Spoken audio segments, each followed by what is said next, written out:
Pinagpalang araw sa inyong lahat mga kabangers at mga kayanggaw. Lalong-lalo na po sa inyo kabanong. Nais ko lamang ibahagi ang aking karanasan nung ako ay binata pa. Ang karanasan na ito ang siyang sumubok sa aming pagkatao.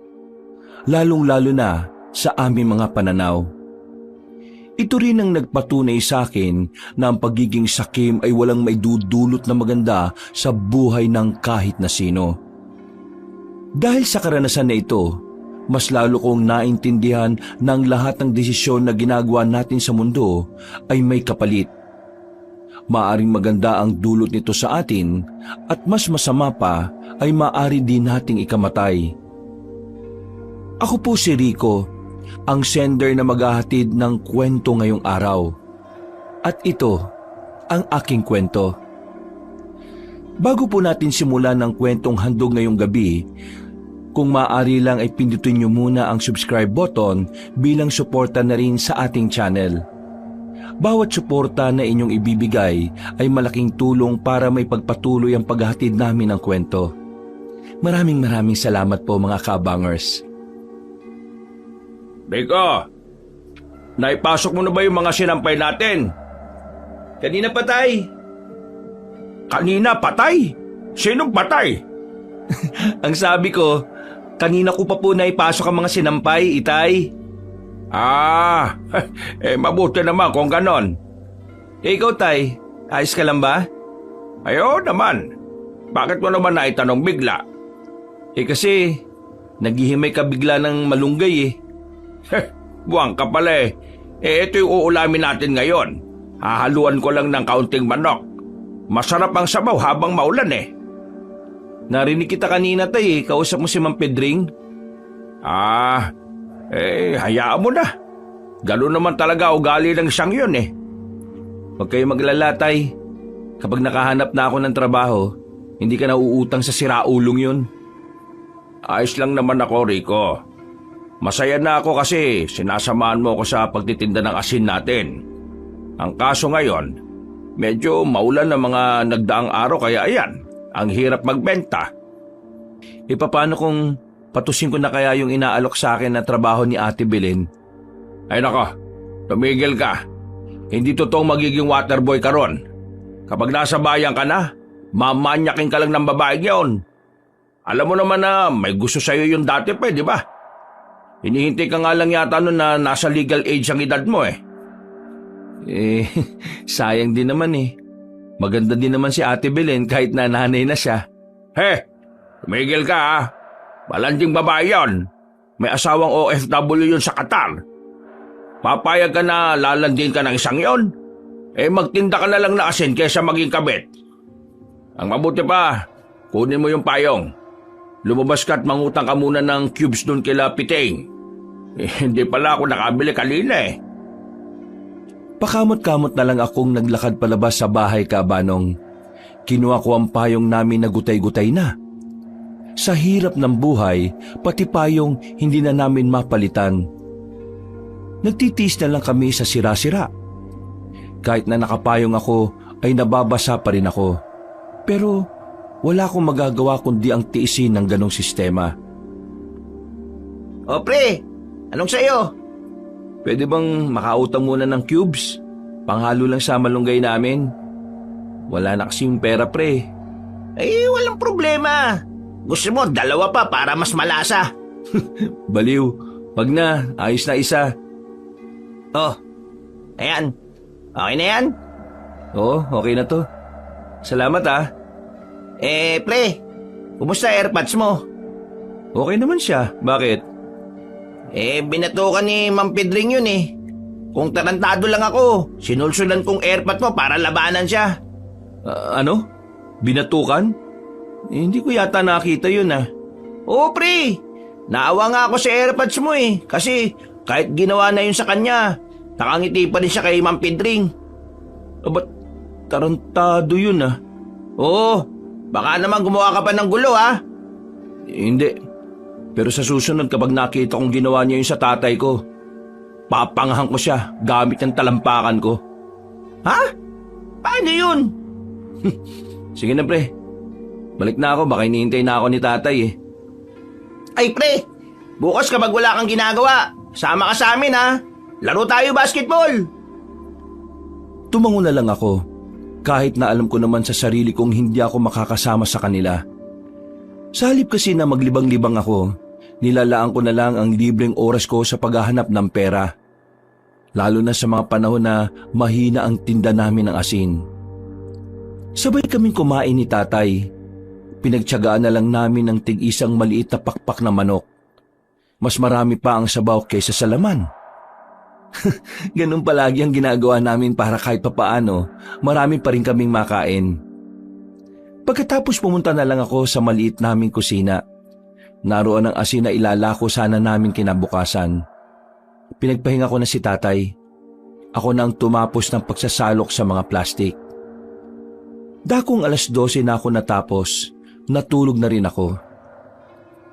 Kinabukasan paggising ko, maulan-ulan pa rin, pero hindi na ganun kalakas. Kailangan ko lumabas noon para makapaglako ng asin. Masama ang pakiramdam ng tatay ko, kaya mag-isa ko lang na iroronda ang daladala kong asin. Hindi kasi kami pwedeng tumigil sa pagtitinda ng asin. Wala kaming makakain. Aling Fe, asin oh, masarap to. Kapag inalo mo to sa niluluto mo, nakko, makakalimutan mong maalat to. Patawa-tawa na lang ang matanda, pero bumili rin naman siya. Dinadaan ko na lang din talaga sa kung ano-anong pautot para lang may bumili. Makalipas ang 1 oras, naubos na rin naman ang dala ko. Kakaunti lang din naman. Pauwi na sana ako nang mapadaan naman ako sa bahay nila Gary. Kababata namin ni Piteng. Nakita ko siyang nasa bakuran. Parang problemado. Sunod-sunod ang paghit-hit niya ng sigarilyo. Nilapitan ko siya para kumustahin. O pre, ano? Ayos ka lang? Uy, ikaw pala. Oo, ayos lang naman ako. Ano bang nangyari? Yung kapatid kong baliw eh. Kung ano-ano na namang sinasabi. Naiinis na ako. Lumabas na lang ako, baka masapa ko pa eh. Uy pre, huwag kang ganyan ha. Alam mo naman na may problema sa pag-iisip yung kapatid mo. Ikaw na lang ang umintindi. Pare naman, hindi ako makatulog ng maayos kasi ang dami-dami niyang sinasabing weirdo eh. Buisit. Dahil din sa kanya kaya nawalan ako ng trabaho eh. Abay, pumunta ba naman sa sagingan tapos sinabihan niya yung boss namin na kampon daw ng kadiliman? Ay, nako, problema nga yan. Pero ano ba kasi mga sinasabi ng kapatid mo? Puro siya sabi na may kadiliman daw na darating dahil sa isang pagkakamali at pagiging sakim. May mga nilalang daw na mabubulabog. Tapos yung mga ano raw na, mga ano? Huy, anong mga ano? Basta, mga aswang daw. Aswang? Matagal nang walang aswang ah. Hindi naman kasi totoo yung mga yan eh. Gawa-gawa lang yan ng mga siraulo. Kaya nabubisit ako sa kapatid ko eh. Kung ako lang masusunod, pinatapon ko na sa mental hospital yan eh. Nakakaabala na eh. Kahit ako na gusto lang namang mabuhay ng maayos eh, napupirwisyo pa. Pero pre, mas maganda rin naman kung idadaan natin sa may nahong usapan ng lahat.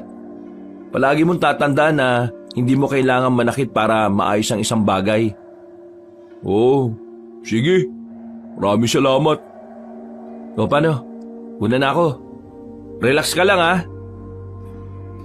Palabas na sana ako ng bakuran nila pero narinig kong sumigaw ang kapatid niya.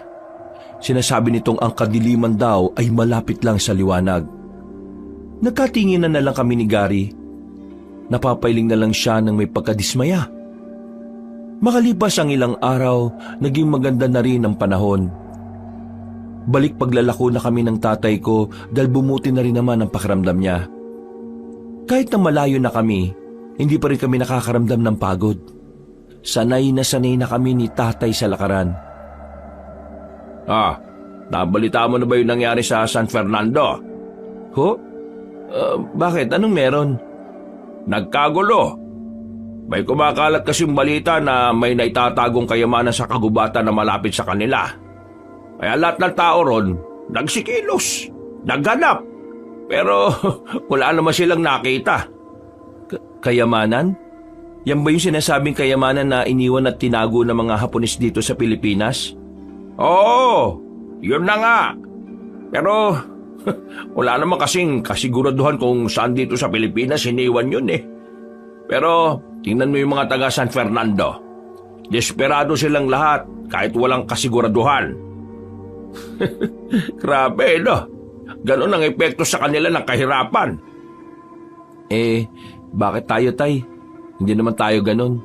Mahirap din naman tayo, ah. Kasi tayo, naniniwala tayo na kaya tong isalba ng pagsusumikap at pagtsatsaga.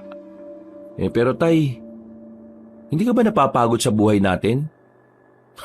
Ano bang klaseng talong yan? Malamang nakakapagod maging mahirap. Pero wala naman tayong ibang mapagpipilian kundi ang lumaban at magpatuloy eh. Alam mo kung bakit gusto ko pa rin tumuloy? Kasi kasama kita. Ganun din naman ako, Tay eh. Ikaw lang din naman ang pinaguhugutan ko ng lakas. Kaya nga hanggat maaari, gawin natin ang makakaya natin para makapamuhay ng marangal. Napangiti na lang ako sa sinabi ng tatay ko, Kabanong. Sa aming pagpapatuloy, narating na rin namin ang isa pang baryo. Pagpasok pa lang namin ay may mga sumalubong na sa amin. Pinakyaw nila ang mga natitira naming tinda. Masaya naman kami kasi maaga kaming makakauwi. Nako, maaga tayo makakauwi nito, Tay. Ang saya naman ng araw na to. Yan ang sinasabi ko sa iyo. Hanggat naniniwala tayong kaya nating umunlad sa maayos na paraan, gagabayan tayo palagi ng Panginoon at bibigyan niya tayo ng biyaya. Hindi na kami nagtagal pa sa lugar na yon. Agad na rin kaming umalis. Pero habang naglalakad kami pauwi, meron kaming natanaw na grupo ng mga kalalakihan na armado na pumasok sa kagubatan. Agad akong hinila ni tatay sa gilid. Tay, anong meron? Bakit may mga dala silang baril? Hindi ko rin alam. Pero mukhang mga rebelde mga yan. Lumapit kami roon at sumilip kami sa gubat. Nakita namin ng mga armadong lalaki na parang may hinahanap sila. Find the treasure now. We need to find the treasure. Or else I will kill you all. Tay, mukhang hindi sila rebelde. Kanuyo no? Hinahanap din nila yung kayamanan. Diyos ko, pati mga armadong tao naghahanap na rin. Sino ba kasi nagpakalat ng balikang yon? Tay, umalis na tayo dito. Baka mamaya makita pa nila tayo. Baka madamay tayo. Kabadong-kabado ako noong mga oras na yon, Kabanong. Agad na rin kaming umalis ni tatay. Buti na lang din ay hindi nila kami nahalata. Nakabalik naman kami ng payapa sa amin. Pagdating nga namin sa baryo, naririnig na rin namin sa iba ang usap-usapan tungkol sa kayamanan. Umabot na yun sa amin. May mga tao na rin sa amin na nagkakaroon ng interes sa kayamanan na yon. Oh, ano yan pre? Ibebenta na? Oo, bulok na eh. Wala na tong silbi. Papatimbang ko na lang. Nabulok na kasi ito eh. Sayang nga oh. Hindi na kasi namin ito nagamit mula nang ma-flat yung gulong. Sayang yung bisikleta na yan ah. Pero wala. Timbangan na lang talaga bagsak niyan. Pre, anong masasabi mo dun sa kumakalat na haka-haka tungkol dun sa kayamanan? Naiintriga rin ako. Parang gusto ko na nga rin makihanap eh. Wala pa namang kasiguraduhan na nandito yun sa probinsya natin eh. At mas lalong wala namang kasiguraduhan na totoo nga yun. Paano kung meron? Di paldo-paldo yung makakakuha nun. Kung wala, nagsayang lang ng lakas sa mga taong maghanap nun dun. Pero wala namang masama kung susubukan. Sa hirap ng buhay ngayon, lahat ng paraan para makaahon, dapat hindi na natin pinapalagpas. Wala namang mawawala sa atin kasi walang-wala rin naman na tayo ngayon eh. Oh, si Gary yun ah. Kung ano? Hoy! Gary! Halika dito! Nakasimangot ka na naman ah. Visit kasi sa bahay eh. Oh, ano na naman ba nangyari? Parang lagi ka nalang inis ah. Pinatake na naman ng katarantaduhan yung kapatid kong may sapak. Oh, kalma, relax. Bakit? Ano na naman ba yung nangyari? Ayun, sigaw ng sigaw. Sabi na may grupo daw ng mga armado ang makakakita sa hinahanap ng lahat. Tinatanong ko nga kung alam niya kung nasaan yung kayamanan na hinahanap ng mga tao eh. Tinawanan lang niya ako. Ay ayun, nabwisit talaga ako. Umalis na lang ako kaysa masapak ko pa eh. Sa sinabing yon ni Gary ay nagtindigan ng mga balahibo ko. Hindi ko alam kung bakit, pero pakiramdam ko dahil yon sa pagiging tugma ng sinabi ng kapatid niya at sa nakita namin ng tatay ko. Bigla ko na lang naisip na baka magkatotoo na ang mga armadong lalaki na yon ang makahanap sa kayamanan, kung sakaling meron man. Umiiling-iling na lang ako, Kabanong. Pilit kong inaalis sa isip ko na walang basihan ng sinasabi ng kapatid niya. At nagkakataon lang din na merong armadong grupo na naghahanap sa kayamanan. Nang maging kalmado na si Gary, umalis na rin siya kasama si Piteng. Nilapitan naman ako ni tatay at inabutan ng kape. Iniisip ko pa rin ba yung nakita natin kanina? Ay, oo, tay eh. Pero narinig mo ba yung sinabi ni Gary kanina? Ha? Hindi. Ano ba yon? Yung kapatid niya raw kasi, yung may problema sa pag-iisip. Sinasabi na may armadong lalaki raw na makakahanap ng kayamanan. Di ba, meron tayong nakitang armadong grupo kanina. Hinahanap din nila yung kayamanan. Baka nagkataon lang. Alam mo naman, ang mga taong wala sa katinuan kung ano-ano lang ang sinasabi. Wala namang basihan yung sinabi niya eh. Minsan nga kapag dadadaan ako sa bahay nila, naririnig ko yung sinasabi ng kapatid niya. May babagsak daw na malaking bulalakaw sa barangay natin. Wala namang nabagsak ah. Kasi hindi naman talaga makatotohanan ng mga naiisip ng kagaya niya. Kaya kung ako sa kanila, dalhidan nila sa tamang pasilidad para naman matugunan yung pangangailangan ng kapatid niyang si Gary. Kasi, nako, lalong mababaliw ang taong yon kung nasa bahay nila at hindi naman naasikaso.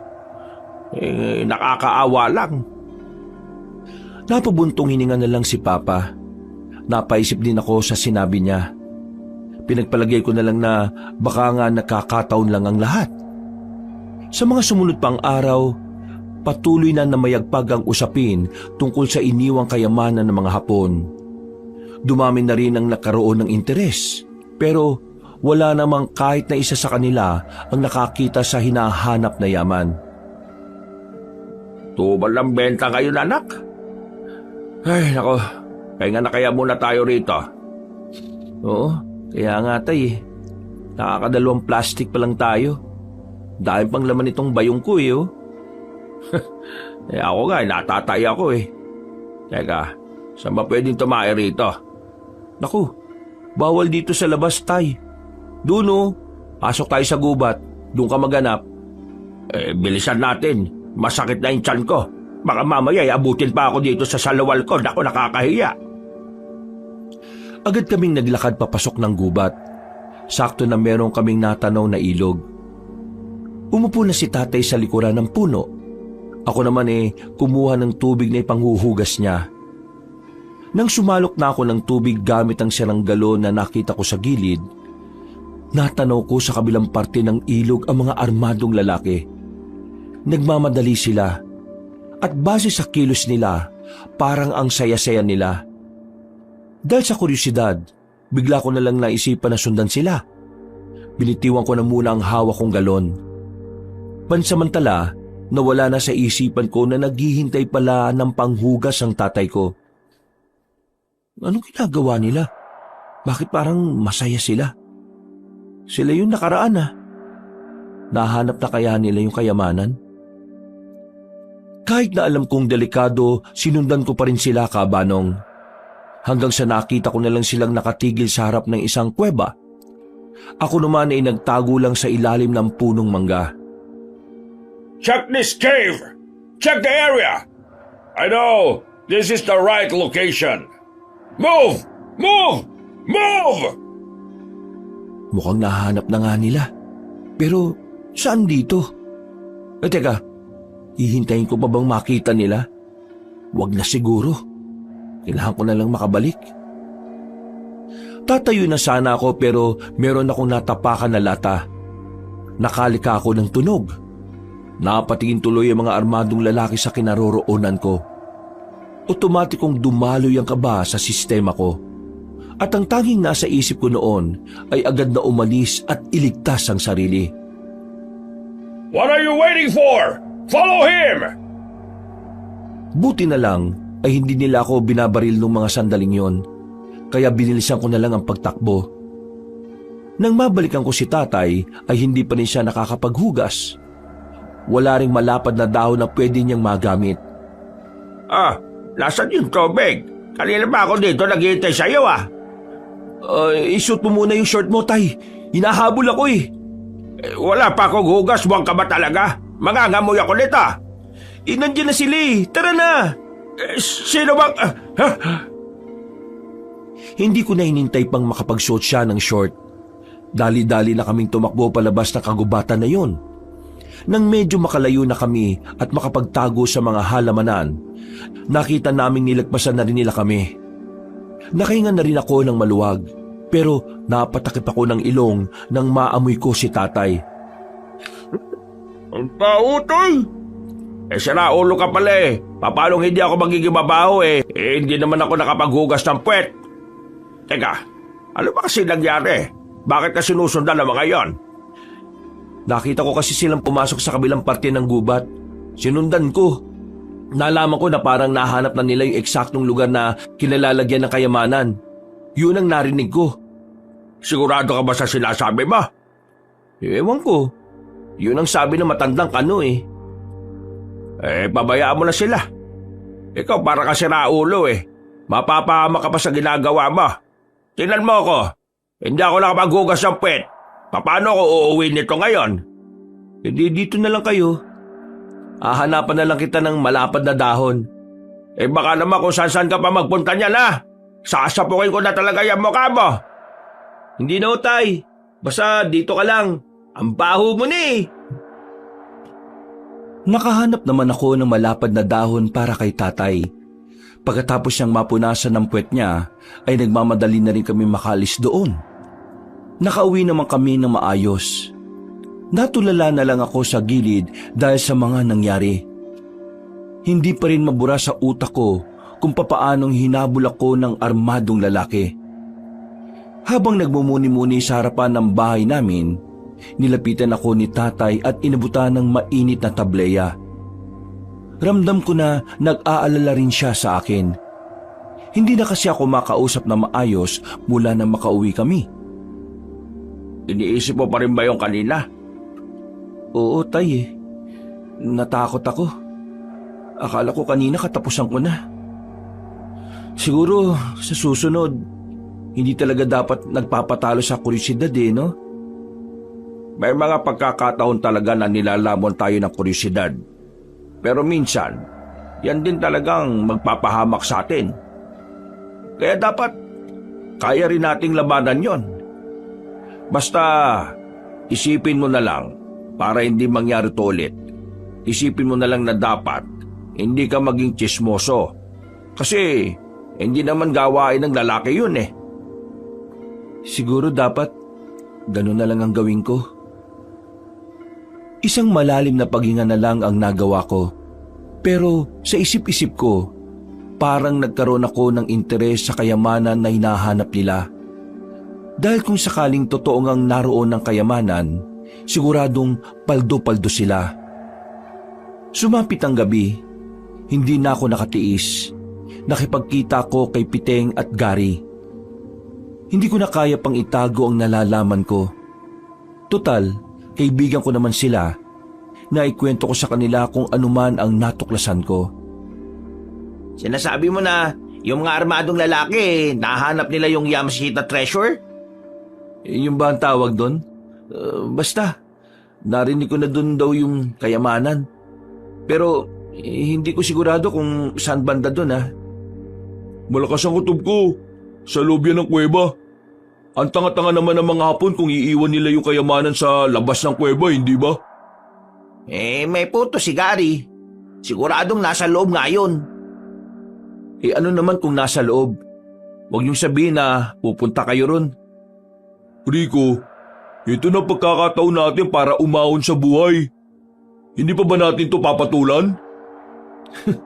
Naririnig mo may sarili mo? Delikado, Gary. May mga baril ang mga taong nauna ron. May mga baril? Ano naman? Hindi ba nauubos sa mga bala nila? Kayang-kaya natin sila, basta tamang diskarte lang. Rico, kapag nakakuha tayo ng kayamanan, hindi ka nauutang sa amin. May pera na tayo. Yayaman tayo. Makakaalis na rin tayo sa lugar na ito. Hindi ba naiisip yun? Gusto kong yumaman, pero hindi sa mapanganib na paraan. Sa anong paraan? Sa pagtitinda ng asin? Iniinsulto mo ba yung hanap buhay namin ng tatay ko, Gary? Hindi naman yun yung gusto kong sabihin. Ang sinasabi ko lang, walang yayaman sa pagbebenta ng asin. Walang di ganun nga yun. Patapusin mo muna kasi ako. Salita ka ng salita eh. Oo, tama na yan. Pag-aaway pa kayong dalawa eh. Kung ikaw ayaw mong yumaman, pwes ibahin mo ako, Rico. Pagod na ako sa buhay kong to. Gusto ko na makaahon, no? Gusto ko na makaalis dito. Pupuntahan ko kung saan yun. Bukas ng gabi. Kung talagang gusto nyo, sumama kayo sa akin. Pero bahala kayo kung ayaw nyo. Ako na lamang isang yayaman. Naglakad na palayo si Gary. Nung oras na yon, parang pinagsisisihan ko nang sinabi ko sa kanila ang lokasyon ng kuweba. Hindi dahil sa ayaw ko makakuha sila ng kayamanan, kundi dahil ayaw kong mapahamak sila. Kinabukasan, tahimik ang lugar namin. Himala na wala akong naririnig tungkol sa usap-usapang kayamanan. Parang kalmado. Hanggang sa sumapit na nga ang kinagabihan. Nagulat na lang ako nang makita ko ang tatay ko na nakabihis na. May dala-dala siyang malaking bag na mukhang wala namang laman. Oh, ano ka ba? Bakit nandiyan ka pa? Hindi ka ba sasama sa akin? Wala ka naman sinabi na maglalako tayo ng asin sa ganitong oras eh. Sino nagsabi na maglalako tayo ng asin? Ano kung gagawin natin? Wala ka naman sinabi sa akin kanina. Wala akong sinabi. Kung wala akong sinabi, sumama ka na. Makikikuha tayo ng kayamanan. Hindi pwedeng sila lang. Ano pinagsasabi niyo, tay? Alam na ng lahat ng taga rito ang tungkol sa kayamanan. Mamaya, papunta na sila ron. Iniintay lang nila ang kapitan natin. Kaya nga bago sila makarating doon, unahan na natin. Total, ikaw naman ang unang nakatuklas doon, di ba? Diyos ko naman, tay. Pati ba naman kayo? Akala ko ba mas magandang mamuhay ng pinaghihirapan? Bakit parang nag-iba rin yung pananaw mo ngayon?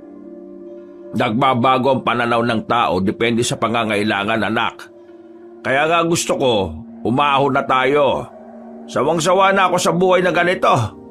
Kaya sumama ka na sa akin. Kukurot lang naman tayo ng kaunti eh. Tay, hindi ko sigurado kung talagang nahanap nila yung ginturon. Wala akong matibay na ebidensya na nagsasabing nakita nga nila. Narinig ko lang. Isa pa, delikado dun. Alam niyo naman na mga armado mga yun eh. Hindi kayo sasantoy ng daladala nilang mga baril na matataas ang kalibre. Kung ayaw mo, ako na lang. Kikilos na ako kaysa maunaan pa tayo ng mga kalugar natin.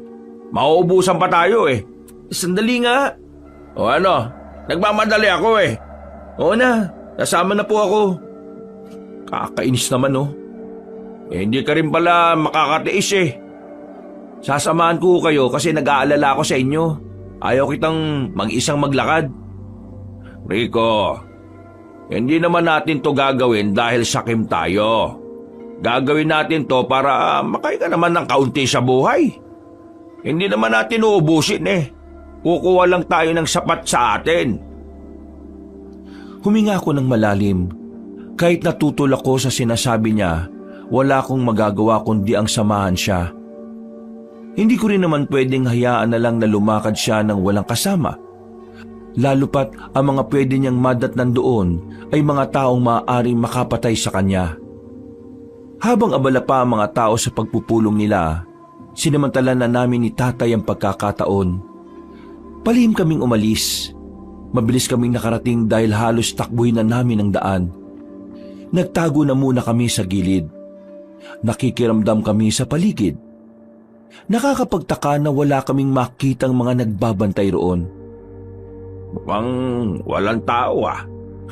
Tara. Teka, sandali lang tay. Anong walang tao?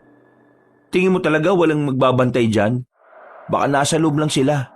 Kaya magdaan-daan lang tayo. Tingnan mo nga oh. Tahimik. Bilisan natin. Hindi tayo pwedeng babagal-bagal kasi marami tayong kaagaw. Nauna nang lumabas si tatay. Kinabahan ako sa ginawa niya pero sumunod na lang din ako. Pagpasok namin sa loob ng kuweba, ay binuksan namin ang daladala naming gasera. Nang magkaroon na ng liwanag, nakita na namin na malawak pala sa loob ng kuwebang yun. Maya-maya pa, napatago kami sa gilid ng merong kaming marinig na kaluskos. Pinatay namin ulit ang ilaw. Ang liwanag na lang na naroon ay ang mangilan-ngilang gasera na nakadikit sa pader. May tao. Sumilip kami. Nakita namin ang matandang kano na gumagapang. Duguan siya. Hawak-hawak niya ang isang bag na parang mabigat. Hirap na hirap kasi siyang dalhin. Please, help me! There's a strange creature in this cave. Please, save me! What?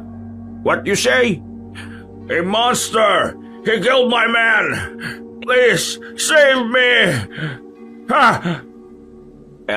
I'm sorry, pero nandyan na yung sinasabi mo. Akin na yan! Nagulat ako sa ginawa ni tatay. Inago niya sa matandang kano ang bag. Pagtingin ni tatay sa laman, nanlaki ang mga mata niya at lumapad ang kanyang ngiti. Natameme na lang ako nung mga sandaling yon. Hindi ko inaasahan ang inasta ng tatay ko. Hindi kasi ganun ang pagkakakilala ko sa kanya. Parang madali na siyang binago ng pera. You will regret it! Sensya ka na. Kailangan din namin to. Kaysa naman mapunta sa masasama kagaya nyo, hindi ba? Tara, Rico, anak, umalis na tayo! No! Bago kami makalabas ng kuweba, napalingon pa kami sa matandang kano. Nakita na lang namin na merong dumating na isang lalaki. Malaki ang katawan, maskulado. Hindi namin alam kung anong ginawa ng misteryosong lalaki. Pero narinig na lang namin na dumadaing sa sakit ang matandang kano. Noong mga sandaling yun, nagmamadali na kaming tumakbo. Nang makalayo na kami, muling binuklat ni tatay ang malaking bag. Nalula kami sa nakita namin. Puro ginto nga ang nasa loob noon, kabanong. Meron ding mga alahas at diamante. Anak, yayaman na tayo. Makakalis na rin tayo sa lugar na ito. Tay, tama ba yung ginawa natin? Di ba parang ninakawan natin yung matandang kano kanina? Tapos inaya na lang din natin siyang paslangin ng kung anumang nilalang yun? Nawa ka sa taong mas masahol pa sa demonya ang kaluluwa. Masasama sila. Tayo hindi. Kailangan lang talaga natin ng pera. At hindi naman natin to sosolohin eh. Palihim tayong magbibigay sa simbahan. Huwag sa barangay, kupal si Kapitan eh. Gagamitin niya lang sa sugal yung donasyon natin. Pero tay, hindi naman atin ang kayamanan na yan. Dapat isurrender natin yan sa gobyerno kasi matagal lang pinag-aanap yan eh. Tumigil ka nga. Tingin mo magandang ideya yan. Kapag sa kanila to mapunta, paghahatian lang to ng mga buhaya. Mas maiging nasa atin na ito. Para naman kahit minsan lang makaranas man lang tayo ng ginhawa. Tara na, umalis na tayo at baka maabutan pa tayo ng iba rito. Nagmamadali kaming nilisan ng lugar na yon, kabanong. Pag-uwi namin sa bahay ay agad na sinarado ni tatay ang lahat ng bintana at ang pintuan namin. Inilatag niya ang laman ng malaking bag sa kanyang papag. Hindi ako makapaniwala sa nakikita ko noon. Sa palabas ko lang kasi yun nakikita. Rico, tignan mo, magiging mayaman na talaga tayo. Ay, ang dami nito. Oh. Sa dami ng gintong nakalatag, isa lang ang pumukaw ng atensyon ko roon. Meron din isang parang maliit na garapon. Ginto rin siya. Siya lang ang kakaiba kaya dinampot ko at nilagay ko sa altar namin. Hindi ko na muna binuksan. Nakatuon lang ang atensyon ko kay tatay. Sulit ang pagbubuhat natin dito kahit ang bigat. Ang dami naman oh. Oh, eto. Itatago ko na ang iba sa ilalim ng papag ko ha. Kuha ka na lang kapag... Ha? Ano yun? May kumakatok. Wag. Hayaan mo sila. Rico! Buksan mo itong pintuan! Kasama namin ang taong bayan! Nandito si Kapitan! Mag-usap tayo! Alam kong may tinatago kayo riyan! Wag mo silang pagbuksan. Pero Rico! Buksan mo to! Kapag hindi mo to binuksan, mapipilitan kami pumasok dyan! Sirain namin itong pinto! iba na ang tono ng pananalita ni Gary, kaya kahit ayaw ng tatay ko, tumayo ko para pagbuksan sila. Bumungad sa akin si Gary at Piting. Kasama nila si Kapitan pati na rin ang mga kalugar namin. Ano bang problema, Gary? Rico, magkababata tayo. Pero hindi ko alam na gagantuin mo kami ni Piting. Pati ang mga kalugar natin. Ha? Teka, ano bang pinagsasabi mo? Pinuntahan namin yung kuweba, pero wala na kaming nabutan. Ang nakita lang namin doon, bakas ng dugo. Alam namin na kinuha nyo na yung ginto. Hindi kayo makakapagkaila sa amin. Meron kami nakita isa sa bakuran nyo eh. Hindi nyo yata napansin na nalaglag dito. Ito oh. Noong mga sandaling yun, Kabanong, alam kong wala na akong lusot, kaya hindi na ako nagdahilan pa. Napabuntong hininga na lang ako at napayuko. Mang Rene, lumabas na kayo dyan. Alam na namin na nasa inyo yung ginto. Hindi naman tama na kayo lang ang makikinabang.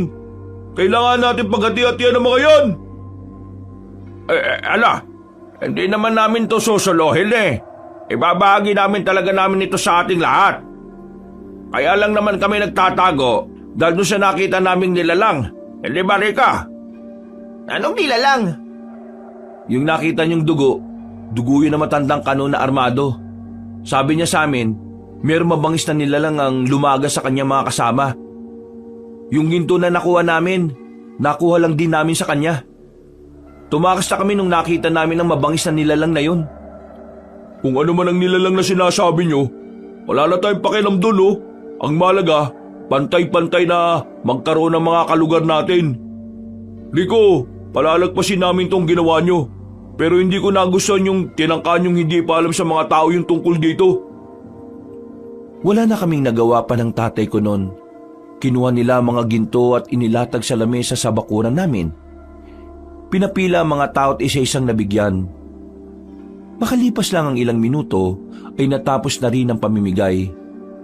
Mas malaking porsyento ang napunta kay Kapitan dahil daw gagamitin sa pagpapaunlad ng lugar namin. Natulala na lang si tatay sa gilid. Hindi siya makapaniwala na mababahig-bahig ang ginto na iniisip niyang kanya lang. Samantala, hindi ako pinansin ni Piting at Gary. Lumabas sila ng bakuran namin nang hindi man lang ako tinitingnan. Wala na. Nasayang lang yung pinaghirapan natin. Anong nasayang lang? Meron pa rin naman tayong nakuha eh. Meron ka pa namang naitago sa ilalim ng papag mo, tay. Ano bang gusto nyo? Soloyin lahat? Ganyan ka na ba kasakim? Ay, bibig mo ha. Hindi ko gusto tabas ng dila mo ngayon. Totoo naman eh. Nang dahil sa ginto na yan, parang biglang nagbagong ugali nyo. Parang kinain nyo na lahat ng sinabi nyo noon na mas masarap mamuhay ng pinaghihirapan lahat ng gustong makuha. Pinaghirapan naman natin to ah. Ano pang inaangal mo? Nagbabago ka na nga talaga, tay. Hindi ako makapaniwala. Totoo nga talaga yung kasabihan, no? Na ang tao nagbabago dahil lang sa pera o kayamanan. Rico, anak. Alam mo, pasensya ka na ha. Alam kong masyado akong nagiging sakim sa yaman. Pero hindi mo ako masisisi. Mula pagkabata ko, hindi ako nakaranas ng masarap na buhay. Alam mo naman yun, hindi ba? Kaya sana, maintindihan mo ako ngayon. Kaya naman kitang intindihin, Tay eh. Ang gusto ko lang, sana naman huwag kayong magbago. O sige, pinapangako ko, hindi ako magbabago. Ako pa rin ang tatay mo. Isang malalim na paghinga na lang ang nagawa ko, Kabanong. Kumalman na rin ang kalooban ko. Pakiramdam ko noon, nagbalik na ang tatay ko. Humingi rin ako ng paumanhin sa kanya, kaya naging maayos na rin kaming dalawa. Kinabukasan, masaya ang buong baryo namin. Lahat ba naman ay paldo-paldo dahil sa ginto. Maingay, maraming nagkakantahan. Habang kami ni tatay, nasa bakuran lang. Hindi pa rin namin binibenta ang ginto sa bayan. Rico, anak, pasensya ka na ha. Dahil sa akin hindi ka na pinansin ng dalawa mong kaibigan. Kasalanan ko talaga yun Naging sakim ako. Ay, ayos lang. Kakausapin ko na lang sila. Pagkatapos naming mananghalian ni tatay, lumabas ako ng bahay namin. Pinuntahan ko si Piting at Gary. Sakto naman na nasa bilyaran silang dalawa. Nakita nila akong nasa labas kaya lumapit sila sa akin. Mga pre, gusto ko sana kayo makausap tungkol dun sa nangyari kagabi. Maniwala man kayo sa hindi ko talaga ginusto yun. Ayoko nga kunin yung kayamanan na yun Pero si tatay ang mapilit Hindi ko naman siya pwedeng hayaan na mag-isa pumunta ron. Kaya sinamahan ko siya. Medyo nagtampo lang naman kami. Pero alam naman namin ni Gary na hindi ka naman sakim na tao. Siguro si Bang rin nasilaw lang. Mabuti na nga lang kagabi pumayag siya na ibahagi na lang sa lahat Kilala ko kayo ng tatay mo. Hindi kayo sakim na tao. Pero minsan, may parte talaga ng buhay natin na babaguhin tayo ng sitwasyon. Kagabi, inis ako sa tatay mo. Pero naintindihan ko na lang din siya. Ganon din kasi ako minsan Maraming salamat at naunawaan niyo ako. Akala ko hindi niyo na ako kakausapin kahit na kailan Hinihintay ka lang din naman namin na lumapit. Hindi namin magagawa yun sa'yo, no? Sabay-sabay tayong nagpatuli tapos dahil lang sa kayamanan kakalimutan ka na namin. Hindi naman kami ganun. Pero pre, meron akong mas gustong malaman Ano yon? Sumama kayo sa akin sa bahay. Tara. Pagdating namin sa bahay nila Gary, ang tanging naroon lang ay ang isa pa niyang kapatid na nagbabantay kay Romer. Ang kapatid naman niyang may problema sa pag-iisip. Hindi ko alam kung bakit dinala kami ni Gary sa mismong silid ng kapatid niya. Pero nang makita ko ang drawing ni Romer sa mga pader, dito na ako kinilabutan. Kaya kita isinama rito, Rico, kasi may gusto kong itanong sa'yo. Kagabi pag uwi ko, tong si Romer, bigla-bigla na lang nagsalita. Sabi niya, isang dayuhan daw ang pinaslang na mabangis na nilalang. Tapos, may mag-ama raw na dumating para kunin yung kayamanan. Yung mga sinabi niya, tugma sa nangyari kagabi. Tugma sa kwento ninyo. Ngayon, gusto ko lang malaman, yung mga nasa drawing niya, ganyan na ganyan ba yung itsura ng nilalang na nakita niyo sa kuweba? Yan kasi ang sinasabi ni Romer na kampo ng kadiliman Biglang namahoy sampalat ko sa sobrang kaba, Kabanong. Huminga na muna ako ng malalim. Napapikit pa ako nang balikan ko sa alaala ko ang itsura ng nilalang na yon. Oo, pre. Ganyan na ganyan nga. Pero, ang nakakapagtaka pre, paanong nalaman ni Romer yun? Totoo nga sabi ni Lola nung bago siya mamatay. Hindi sira ulo itong kapatid ko. Meron siya kakaibang kakayahan na hindi basta-basta nagagawa ng tao. Totoo pala ang mga sinasabi niya. Hindi siya nag-iimbento lang. Pero, masasabi niya ba sa atin kung anong nilalang na naroon? Meron siyang sinasabi sa akin noon na hindi ko pinapaniwalaan. Paulit-ulit kasi. Pero ang sabi niya noon, aswang daw. Ha? Aswang? Aswang yung nakita namin ni tatay? Sabihin na natin na aswang.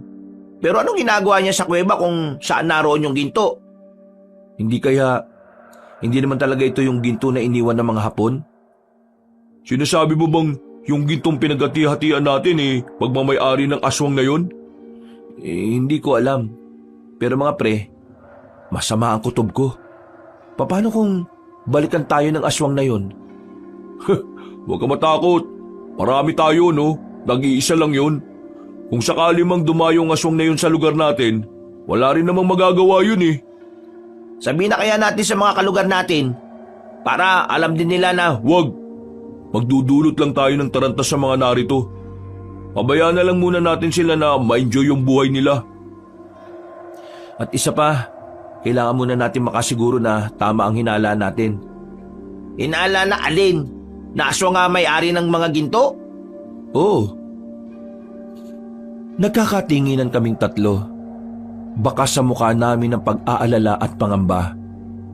Kahit hindi nila sabihin, alam kong kinakabahan na rin sila. Pero pinilit na lang namin na kalimutan ang bagay na yon.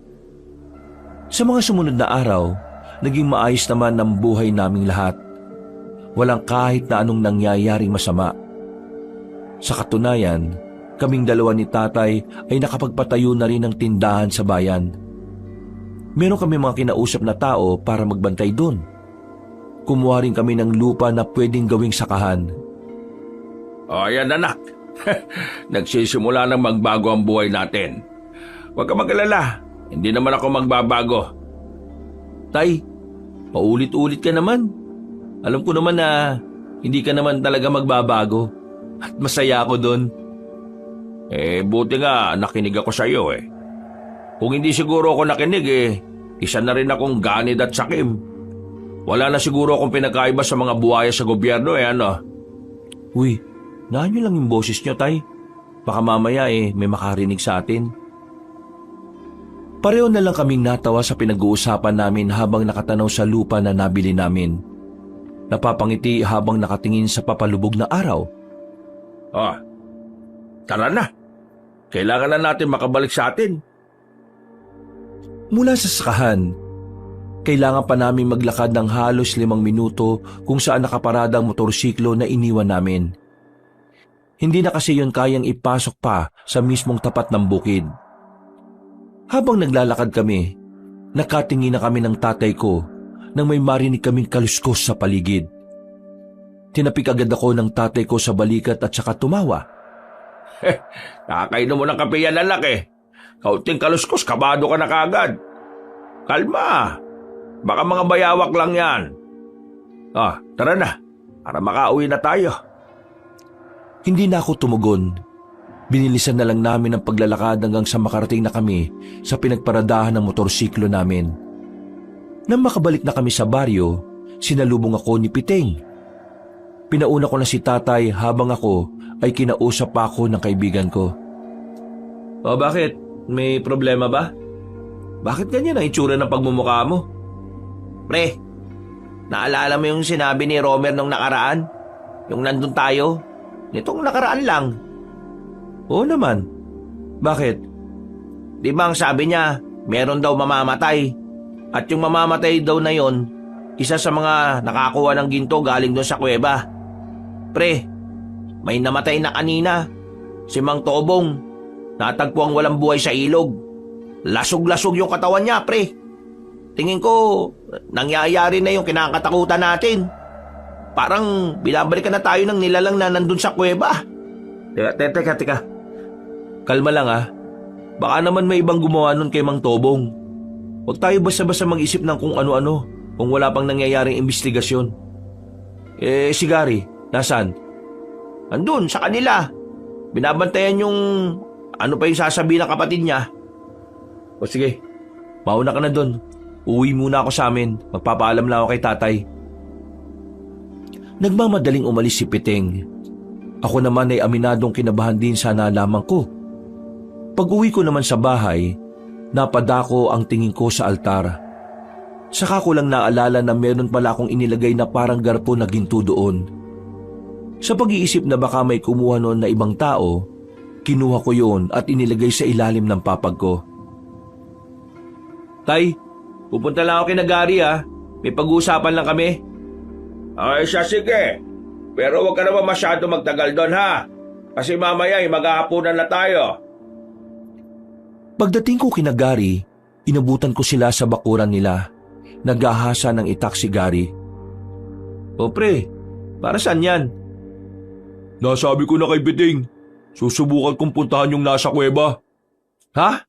Buwan ka ba pre? Nung laban mo ron, aswang yun. Tsaka, bakit ba bigla ka nalang makakaisip ng ganyan? Parang dati lang hindi ka naman naniniwala sa mga aswang Sa mga nangyayari ngayon, kumbinsido na akong totoo mga salot na aswang na yan.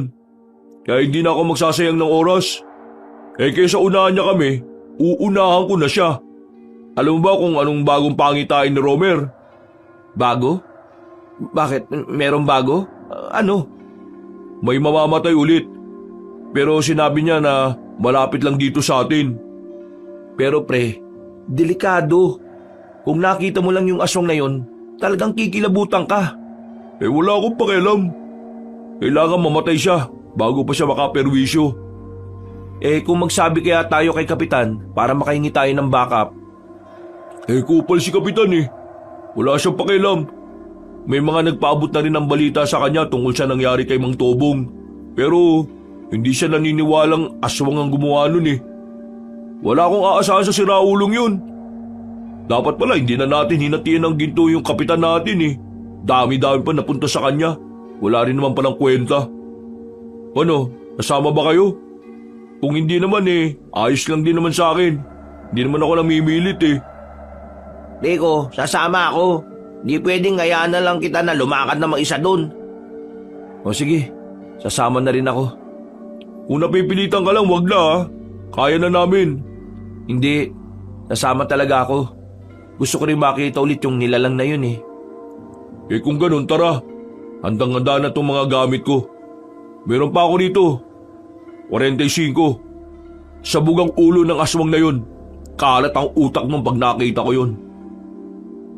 Pagkatapos namin magapunan ni tatay, lumabas ako sa bahay para sumama sa dalawa kong kaibigan. Kinakabahan ako noon, Kabanong.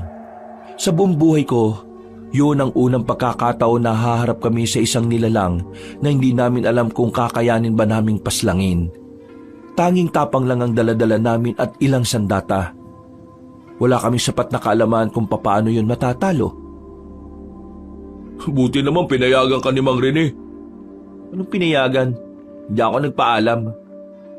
Wala kami kasalanan dyan kapag nagalit airpat mo Ikaw, Piting.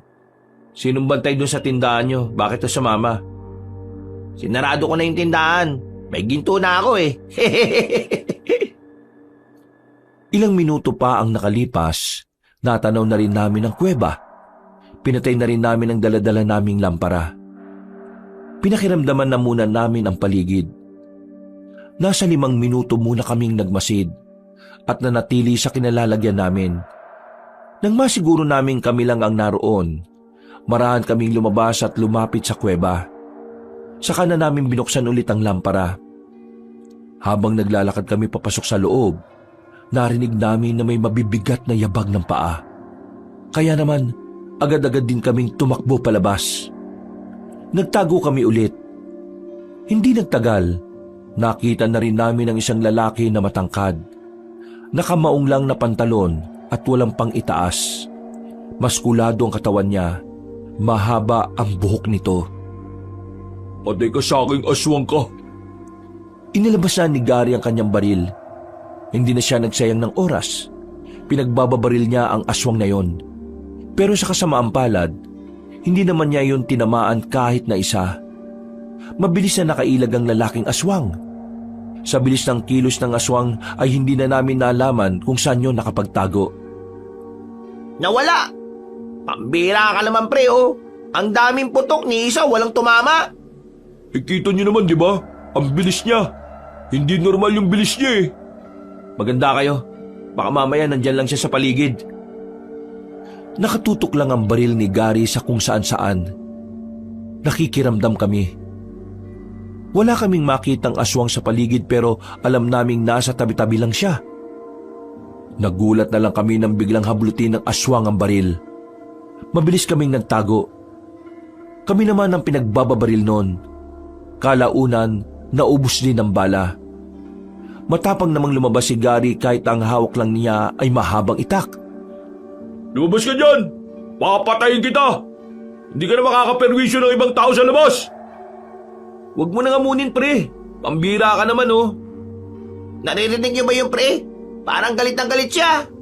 Huwag kayong matakot. Mas lalo lang siyang magkakaroon ng lakas ng loob kapag naging duwag tayo. Gary!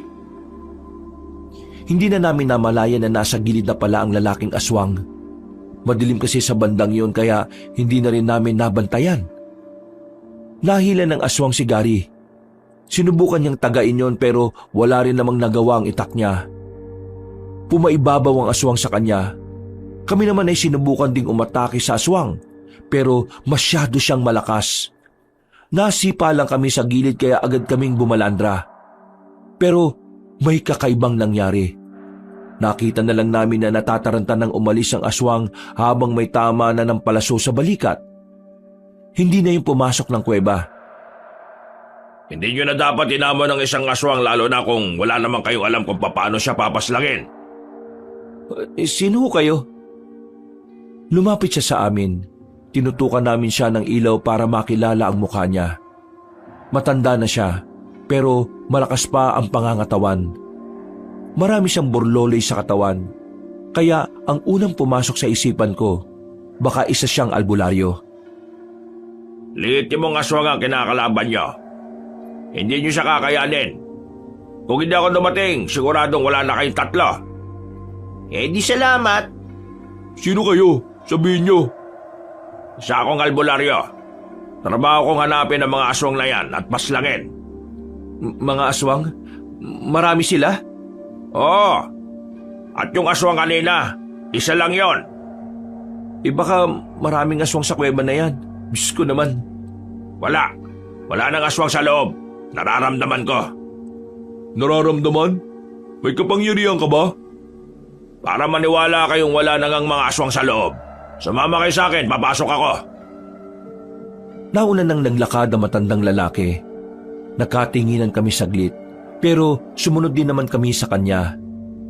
Wala pa kaming tiwala sa matandang yon, kaya naisipan ko nang tanungin ang pangalan niya habang naglalakad kami sa loob ng kuweba. Mang Juan ang pangalan ko. Malayo pa ang tinitiran ko. Naglalakbay ako para lang mahanap ang mga aswang. Hindi ko alam na narito pa lang isa sa mga aswang na dapat kong mapaslang. Kaso ang problema, nakatakas. Kaya gusto ko malaman kung ano pa ang mga pwede kong malaman dito. Mga ilang sandali lang, tumigil na kami sa isang malaking ribulto ng demonyo. Meron siyang tiningnan doon. Nagtataka siya. Parang may hinahanap siya. Tumingin siya sa amin na parang pinagbibintangan kami sa isang kasalanan. Oh, bakit? Anong meron? Ang ribultong ito ang nakasulat sa libro ng mga aswang. Sa mga ganitong ribulto, sumasamba ang mga aswang. Pero hindi tinayo ang ribultong ito kung hindi ito inaalayan ng mga ginto. May alam ba kayo kung sino ang kumuha ng mga ginto? Sandali kaming hindi nakapagsalita. Hindi namin alam kung dapat bang sabihin namin sa matandang yun ang totoo. Kahit kasi tinulungan niya kami, hindi pa rin namin magawang magtiwala sa kanya. Hindi kayo makapagsinungaling sa akin, ha? Kayo siguro, no? Kayo ang kumuha ng mga ginto rito? Hayaan niyo ako magpaliwanag. Uy, bakit mo sasabihin sa kanya?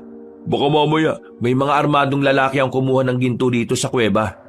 Akala nila, galing yun sa mga Hapones nung panahon ng pananakop. Pero namatay sila. Yung pinuno nila, nakita namin naghihingalo. Saka namin kinuha yung bag. Pero kayo pa rin ang nakinabang sa ginto. Nasaan ang mga ginto? Nasaan ang parato? Ha? Anong parato? Ang parato, isa ring ginto. Pero hindi ito kagaya ng mga pangkaraniwang ginto. Dahil ang bagay na ito ay pinakamahalaga sa mga aswang. Ang parato ay inilalagay sa ilalim ng ribultong ito. Pinaniniwalaan nila na sa paratong yon, namamalagi ang kaluluwa ng mga mahal nila sa buhay. Ah, parang doon nilalagay yung mga abo ng mga namatay nilang mga kamag-anak? Hindi, abo. Mismong kaluluwa ang mga naroon. Hindi nyo dapat kinuha ang bagay na yon. Hindi nga namin alam kung ano ang parato. Wala naman kaming nakuha na banga dyan eh. Kailangan mahanap yon. Kung hindi, maaaring malagay sa alanganin ang buhay ng karamihan sa inyo. Huwag na nga tayo makinig sa isang yan. Hindi natin kilala yan eh. Ngayon lang natin yan nakausap at nakita. Baka mamaya may ibang binabalak sa atin yan. Hoy, makinig kayo sa akin. Kailangan nyo hanapin ang parato at maibalik dito. Kung hindi nyo may babalik, madadamay ang mga inosyenteng buhay. Sige nga, sabihin mo na lang nga sa amin. Ano bang itsura ng parato na yan? Wala akong tsak na pagkakalarawan. Ang nabasa ko lang, para siyang lalagyan. Hindi ko alam kung nasaan yun. Wala naman kami nakitang ganun eh. Baka hindi kami nakakuha. Baka mga armadong lalaki nakakuha nun. Kung hindi kayo nakakuha, kailangan nyo pa rin hanapin yon at maibalik dito. Dahil madadamay pa rin kayo sa oras na dumalaw na mga aswang dito para magsamba. Kayo lang ang malapit sa lugar na ito. Kaya kayo lang ang babalikan nila. Di ba sabi mo, tumutugis ka ng aswang? Di tulungan mo kami kapag nangyari yung sinasabi mo. Oo, tutulungan ko naman talaga kayo eh. Pero hindi ko maililigtas ang maraming buhay kung mga inosyente ay idadamay nila. Iisa lang ako. Mga pre, tingin ko kailangan nga nating mahanap yung bagay na yun. Kahit yun na lang ang maibalik natin. Di ako naniniwala sa isang to eh. Baka mamaya, sinasabi niya lang yun para magkaroon siya ng parte sa mga ginto. Ganyan ka ba kawalang utang na loob? Matapos ko kayo iligtas, lalo ka na. Pag-iisipan mo ako na masama. Gano'n naman talaga ang mga masasamang tao, di ba? Nagpapanggap munang mabuti sa umpisa. Pre, kalma ka nga. Tara, malis na tayo dito sa kuweba na to. Baka mamaya biglang may dumating na maraming aswang. Bahala kayo kung maniniwala kayo dyan. Pre, sumunod ka lang sa labas. Susundan ko lang si Gary. Manong, totoo ba talaga mga sinabi nyo? Akala ko sa kalooban mo na naniniwala ka sa akin.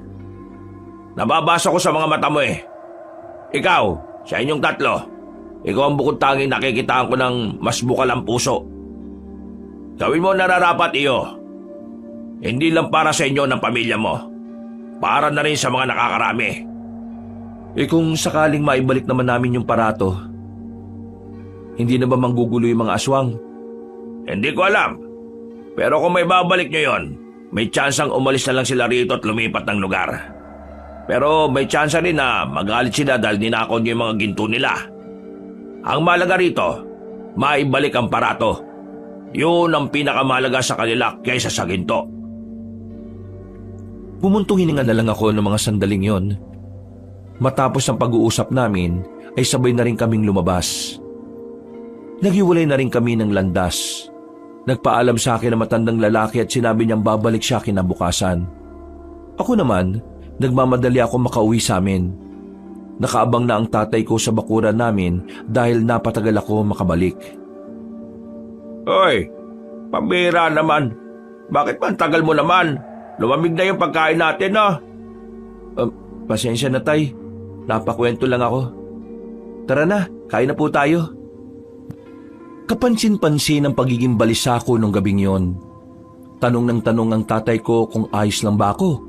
Pero sinasabi ko lang na oo. Hindi ko sinabi sa kanya ang totoo. Ayoko kasing ma-stress siya kapag nalaman niya ang nangyari. Kinabukasan, maaga akong nagising. Pupuntahan kasi namin ni tatay ang sakahan namin para kausapin yung mga magiging tao namin doon. Pagdating namin doon, naroon na silang lahat. Lutang ang utak ko noon, kabanong. Niwala ngang pumasok sa kokote ko sa mga napag-usapan. Hindi na nakatiis ang tatay ko. Habang abala ang mga tao namin, dinala niya ako sa kubo-kubo at kinausap niya ako. Nak, ano ba talagang problema? Kanina pa kita napapansin eh. Para kang sabog. Nakadroga ka ba? Tay naman, ba't naman ako maggaganon? Mukha ba akong adik? Oo, mukha kang adik. Tinatanong na nga ako ng mga tao natin kung ayos ka lang eh. Ano ba kasing iniisip mo? Tay, ayos lang ho ako. Kilala kita. Alam ko kung kailan ka nagsasabi ng totoo at kung kailan hindi. Hindi ka makakapagsinungaling sa akin. Ginagawa mo naman akong bata anak eh. Huminga ako ng malalim. Tingin ko noon, kailangan na ring malaman ng tatay ko ang nangyayari. Naiisip ko na mas mainam nang may alam siya para kahit papaano mapaghandaan niya ang mga maaaring mangyari. Sige na, ano yun anak? Tay, kagabi, pinuntahan namin yung aswang. Doon sa kuweba, nakalaban namin, kasama ko si Garit Piting. Ba't tarantadong batang to ah? Bakit yun naman ginawa yun? Diyos ko ka, paano kung napahama kayo ron? Alam niyo naman na hindi basta-basta yung nilalang na yun, hindi ba? Yung kapatid kasi ni Gary na nagkakaroon ng mga pangitain, pinagbasihan namin yun. Nakita kasi sa pangitain ni Romer na may mamamatay raw dito sa atin. Kaya uunahan na lang sana namin. Pero ang nangyari, muntikan na kaming madali. Buti na lang may dumating na matandang albularyo. Niligtas niya kami. Nako, buti na lang talaga. Kung hindi, baka mamaya sa morgue na kita puntahan. Maraming alam yung matandang albularyo, Tay. Meron siyang sinasabi, yung parato, bagay na nasa ilalim daw ng ribulto ng mga aswang. At yung parato, parang kagaya siya ng sa atin. Yung nilalagyan ng abo ng mga namatay nating mahal sa buhay. Pero sa kanila, lalagyan daw ng kaluluwa. Nawala na yung sa ribulto. At ang hinala ng albularyo, napasama yun sa mga kinuwang ginto. Kasi ginto rin daw yun. Parato? Ngayon ko lang narinig ang salitang yan ah. Ang parato ay galing daw sa libro ng mga aswang. Nandun daw yun nakasulat. Ang kaso, hindi namin alam kung ano yung itsura ng parato. Kung gaano kalaki o kung gaano kalapad o kabigat. Basta, parato. Kapag daw hindi naibalik yung sa ribulto ng mga aswang, mayayari tayo. Pwede raw madamay ang mga inosenteng buhay. Saan naman kasi natin hahanapin yung parato na yon? Yun nga ho ang problema. Nasaan? Sumasakit na nga ulo ko kakaisip eh. Sino bang nakakuha ng parato na yon? Wala naman ako nakuhang ginto na parang lalagyan eh. Wala akong maalala. Tay, huwag niyo na lang pong intindihin. Ako na ang bahala rito. Kailangang nakafocus kayo sa sakahan. Pwede bang pabayaan kitang sumasakit ang ulo sa kakaisip? Kailangan kitang tulungan siyempre. Isa pa, kasama rin naman ako sa dahilan kung bakit nangyayari ang lahat ng ito eh. Hindi niyo naman kasalanan, Tay. Lahat tayo ginusto natin to. Gagawa natin ang paraan yan. Mahahanap ko rin yung buwisit na parato na yan. Huminga ako ng malalim. Napapikit na lang ako. Maya-maya, nagpaalam ako kay tatay. Pinuntahan ko si Piteng. Sumama siya sa akin at pinuntahan naman namin si Gary. Uminit ang ulo ko nang makita ko siyang nagiinom lang sa bakuran nila. Parang hindi man lang siya gumagawa ng paraan kung paano namin makikita yung parato na sinasabi ng matandang albularyo. Gary! Hindi tumayo si Gary sa kinalalagyan niya. Kaya naman ako na mismo ang lumapit sa kanya. Hinila ko ng malakas ang kwelo niya para sapilitan siyang patayuin. Nagagawa mo pa talaga mag-inom ah. Habang kami sumasakit ang ulo namin sa kakaisip kung saan namin hahanapin yung lintik na parato na yon. Tapos ikaw, pasarap ka lang sa buhay. Bitiwa mo nga ako! Alam mo ang problema mo, Rico? Ikaw ang problema ko. Wala ka man lang bang balak tulungan kami para ma-resolve ang problemang to? Problema? Wala namang problema! Wala. Sira ulo ka na ba talaga? Kailangan natin mahanap ang parato.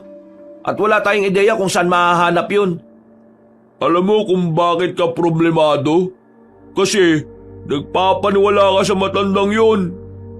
Gary, pre, seryosohin mo naman tong sinasabi namin. Para din naman to sa... Isa ka pa! naimpluwensyahan ka na nito ni Rico.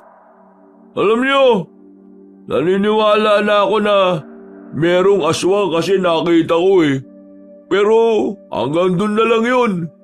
Yung pinagsasasabi ng albularyo, hindi na ako maniniwala dun. Ano? Hindi ka naniniwala? Pero sa kapatid mo naniniwala ka? Sinasabi mo bang hindi ako dapat maniwala sa kapatid ko kasi hindi siya normal? Ha? Hindi naman hama kasi na mas katiwa-tiwala yung sinabi ng albularyong may alam sa aswang Kaysa sa wag mo insultoy na kapatid ko ha? Kahit nainis ako doon, mahal ko yun. Malis ka na nga! Baka makakalimutan ko pa kaibigan kita. Malis ka na! Alis! Tara na pre, yaman mo na muna yan. Hinila na ako ni Piting paalis doon. Napapailing na lang ako dahil hindi rin ako makapaniwala na nakapagbitaw ako ng mga ganong klase ng salita.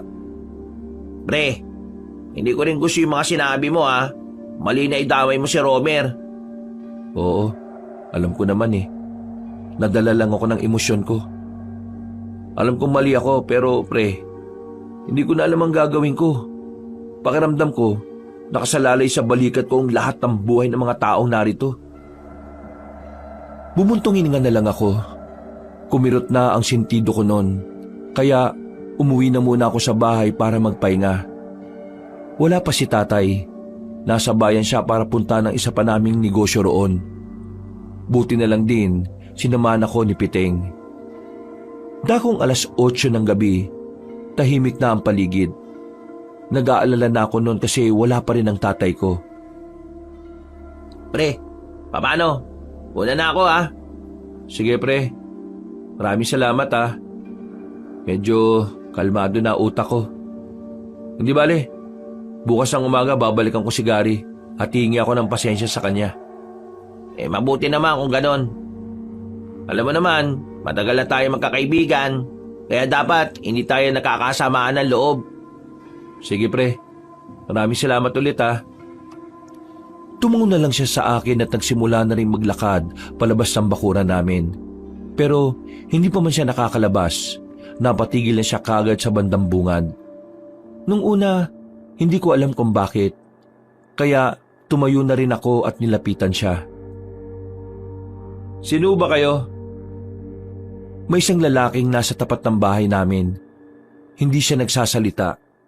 At kahit na ilang beses kong ulitin ang tanong ko, hindi naman din siya sumasagot. Pre, tingnan mo oh. Sa kabila meron din.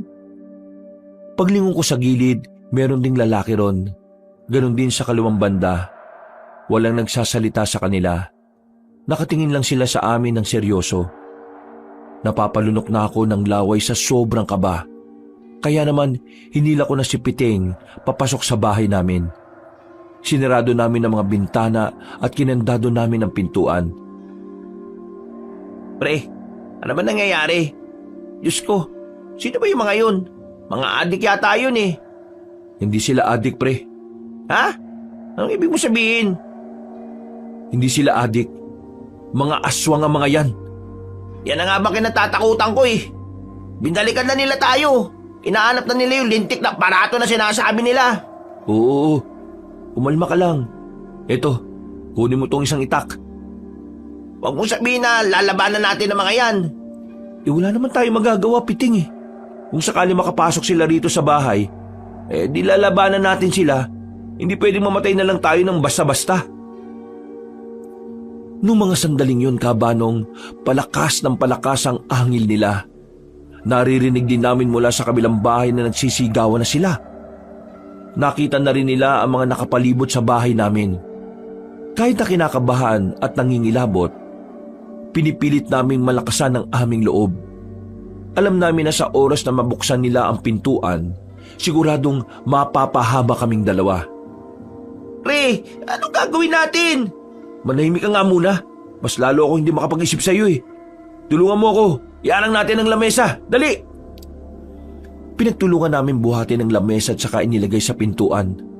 Nagtungo rin ako sa kusina para kumuha ng maraming asin. Isinaboy namin yon sa siwang ng pintuan. Narinig namin na parabang naapektuhan ng mga nilalang na yon. Kaya nagkaroon kami ng lakas ng loob na sabuyan pa sila ng sabuyan. Binuksan ko ng bahagya ang bintana. Binuhos ko ang asin doon. Hindi sila makalapit sa parting yon. Kaya naman, naisipan ko rin na ibuhos pa ang ibang asin sa palibot ng bahay namin. Para kung sakali makapasok sila, ay hindi naman sila makalapit.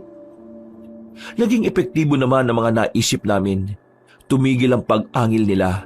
Pero nanatili lang kami sa loob ng bahay. Ano?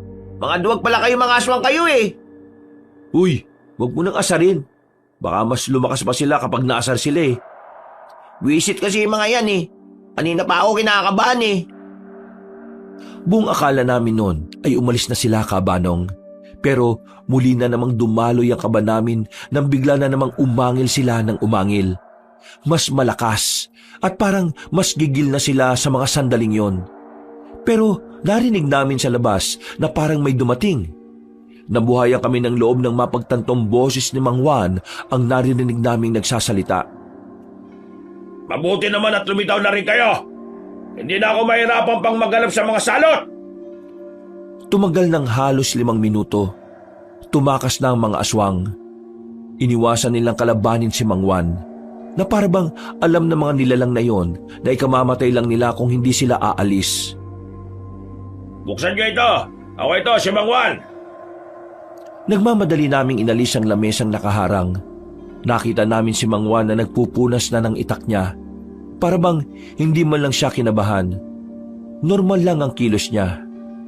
Ano? Ayos lang ba kayo? Paano mo napalayas yung mga salot na yun? Sinabi ko naman kasi sa inyo, matagal ko na itong ginagawa. Kaya kailangan nyo magtiwala sa akin. Pero, nahanap nyo na ba yung parato? Hindi pa rin eh. Wala kaming mahanap. Kailangan na natin hanapin yon. Nakita nyo naman, bumaba na ang mga swag dito. Ibig sabihin lang nun, alam na ng mga nilalang na yun na nawawala ang parato nila. Kayo ho, may ideya na ba kayo kung anong itsura ng parato? Wala pa rin eh. Basta ang alam ko lang, ha? Natigil ang pag-uusap namin nang biglang makarinig kami ng malakas na sigaw mula sa hindi kalayuan. Mga tinig ng mga kalugar namin na humihingi na ng tulong. Tumakbo kami patungo roon kasama si Mang Juan, pero huli na nang dumating kami. Wala nang malakas na tinig. Inabutan na lang namin na wala nang buhay ang mga tao sa loob ng bahay. Duguan ang sahig. Nakabulagta ang mga naroon. Maraming kalmot sa katawan at halos sumiwalay ang lasog-lasog na katawan. Wisit! Napaka-brutal naman ito! Ito na sinasabi ko. Ito na kinatatakutan ko. Gumagawa na sila ng hakbang para pagbayarin ng mga tao. Ang lahat ng ito ay nangyayari dahil sa kasakiman ninyong mga taga rito. Hindi ako nakapagsalita, Kaabanong. Aminado naman ako na isa ako sa dahilan kung bakit nangyayari ang kaguluhan na yon. Napabuntong hininga na lang ako. Nararamdaman ko ang konsyensya sa kalooban ko kaya napapayuko na lang din kaming dalawa ni Piting.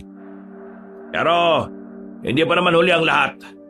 Ang una niyong gawin, sabihin ng barangay, ipaalam ang tunay na sitwasyon ng inyong lugar.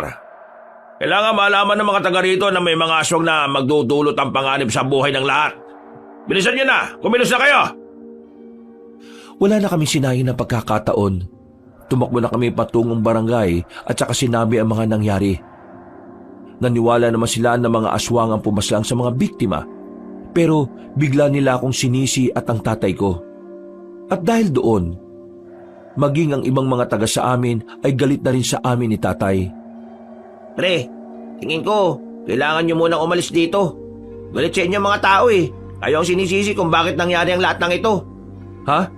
Bakit ako? Nakinabang din naman lahat sila dito ah. Kung saan na, hindi sila nakihati. Hindi naman sila babalikan ng mga aswang eh. Oo nga, nandun na tayo. May kasalanan nga rin sila. Kami. Pero pre, ang sinasabi ko, wala kang magagawa ngayon. Kahit ipaliwanag mo sa kanila, hindi ka nila pakikinggan dahil galit sila sa'yo. Mapapahamak lang kayo ng tatay mo. Pero wala pa si tatay eh.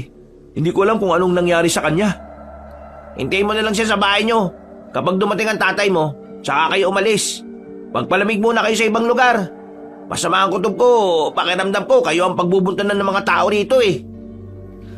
Tinapi ko na lang si Piting sa balikat. Naghiwalay na kami ng landas nang lumiko na kami sa isang kanto. Agad ako umuwi sa amin. Dismayado ako nang mapagtantong wala pa rin ang tatay ko. Hindi ako mapakali. Sobrang nag-aalala ko para sa ama ko. Sinimulan ko na nga rin mag-impake noon. Ay nako, bira naman si tatay oh. Kung kailan nangyayari ang lahat ng ito, saka naman hindi mahanap. Nang sumilip ako ulit sa labas, nakahinga na ako ng maluwag nang makita ang tatay ko na kapapasok lang ng bakuran. Bakas ang taranta sa mukha niya. Rico, ano nangyari? Bakit galit sa akin yung mga taong naroon sa bandang unahan? May inatake ang mga aswang, tay. Isang pamilya. Pinatay ng mga aswang ngayon. Galit sa atin ang mga tao dito sa atin. Tayong sinisisi nila eh. Sinasabi nila na kung hindi natin kinuha yung ginto, wala sanang ginto na paghahati-hatian. Abat, siraulo pala sila eh. Kung hindi sila nakiepal at kumuha ng daladala natin, di sana hindi sila madadamay. Di sana tayo lang ang nasa panganib ng mga buhay ngayon. At hindi na tayo mahirapan pang isipin kung kanino napunta yung aparato. Aparato ba yun? Aparato? Wala na tayong oras, tay. Kailangan na muna nating umalis dito bago pa sila makaisip na pagbayarin tayo. Tama, bakit naman tayo aalis? Wala naman tayo kasalanan, Rica. May kasalanan man tayo o wala, kailangan nating lumayo muna rito, tay. Wala na silang pakikinggan eh. Tayo ang sasaktan nila kasi tayo lang ang kaya nila. Mas uunahin pa nila tayo kaysa sa mga aswang. Mga siraulo. Teka, sandali lang. Bakit na naman? Yung mga ginto ko sa ilalim ng papag. Wag na. Sapat na yung meron tayo. Umalis na tayo. Wala nang nagawa ang tatay ko nang hawakan ko siya sa braso at sapilitan ko siyang hinila palabas ng bakura namin.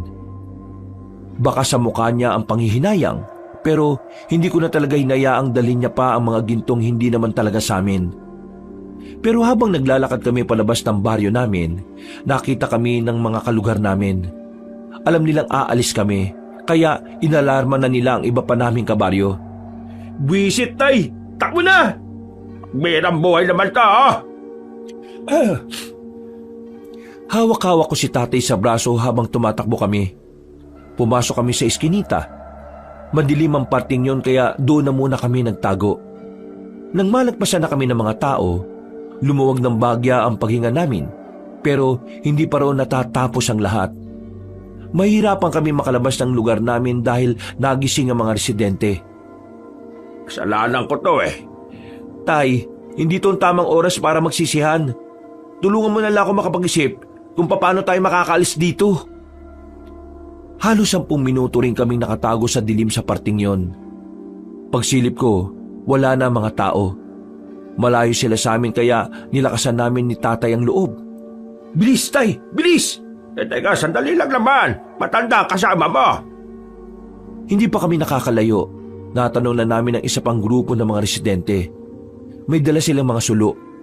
Hindi ko alam kung kami ba ang tutugisin nila o ang mga aswang. Pero kahit na hindi naman nila kami nakikita, gumilid kami ulit ni tatay. Mukhang mahihirapan tayo, tay. Kasi ang tanda ko na, mabagal akong kumilos. Kung ikaw na lang kaya mauna, anak. Ha? Hindi ko kayo iiwan, no? Bakit ko kayo iiwanan? Hindi pwede. Matanda na nga ako. Magiging pabigat lang ako sa magtakas mo. Wala akong pakialam kung magiging pabigat ka. Isasama kita kahit 2 pa tayo mapahamak dito. Talagang hindi mo ako kayang iwan eh, no? Paano na lang kung mawala na ako? Paano ka na? Tay, matatanggap ko naman na kailangan kong mabuhay mag-isa balang araw. Pero hindi ko matatanggap kung mamamatay ka sa kamay ng mga kalugar natin. Mas lalo na sa kamay ng mga aswang. Kaya isasama kita kahit saan. Kung sa bagay, hindi mo nga ako iniwan kahit na wala akong shot at hindi pa ako nakakapaghugas ng puwet eh. Baho mo nga tayo nun eh. Buti nakahanap ako ng malapad na dahon. Nagawa pa naming matawan ng mga oras na yon. Pero naging seryoso kami ulit nang matanaw namin na parami na ng parami ang mga taong nagtitipon. Sinisigaw nila ang pagtugi sa mga aswang. Pero sinisigaw din nila ang paninisi sa amin ni tatay. Tama! Ang alin? Kailangan natin makita si Mang Juan. Eh, sino naman yon? Yung albularyo na tumulong sa amin kanina. Matutulungan niya tayo. Isa naman natin hahanapin yung taong yon. Bahala na. Basta tingin ko, nandito pa rin siya sa loob ng baryo natin, Tay. Paunahin kita makalis dito Magtago ka muna. Dalawang iniiwasan natin yung mga residente at ang mga aswang. Naintindihan niyo ba ako? Eh, akala ko ba walang iwala tapos mauuna ako? Kailangan ko nga munang hanapin si Mang Juan. Siya ang makakatulong sa atin para makapagtago muna. Eh kung wala na pala yung Juan na yun dito, ikaw naman ang mapapahamak. Hindi, malakas ang kutob ko na narito pa siya. Kailangan natin sumugal, Tay. Eh, wala na ba talagang ibang paraan, anak? Nag-aalala ko sa iyo Wala na, Tay. Kaya magtiwala ka sa akin. Magagawa ko to. Sa ngayon, isipin muna natin kung paano tayo makakalabas ng baryo. Muli kong sinuyod ng tingin ang paligid. May mangilan-ngilan pa rin akong nakikita. Pero dahil medyo malayo sila sa amin at hindi rin naman nakatingin sa direksyon kung nasaan kami, muli kaming naglakas ng loob ng tatay ko. Marahang kaming naglakad papunta sa kabilang banda. Nang makalagpas kami ay binilisan namin ng takbo. Sabay tago ulit nang may makitang paparating. Anak! Oh, bakit, Tay? Nak, sa likod mo! Ano pong nasa likod ko, Tay? Nak, may aswang!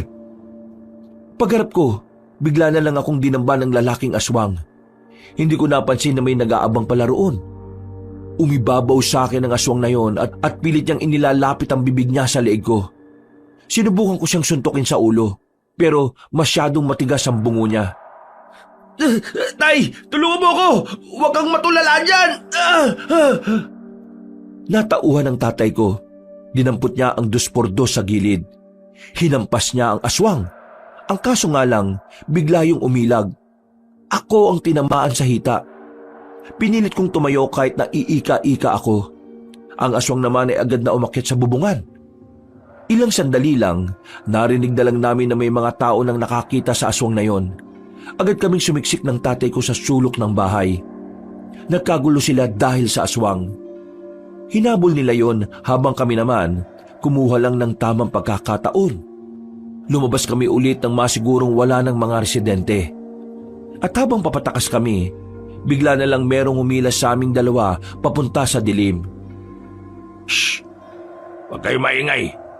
Ha? Mang Juan? Sinabi nang huwag maingay Nanahimik kaming dalawa ni tatay.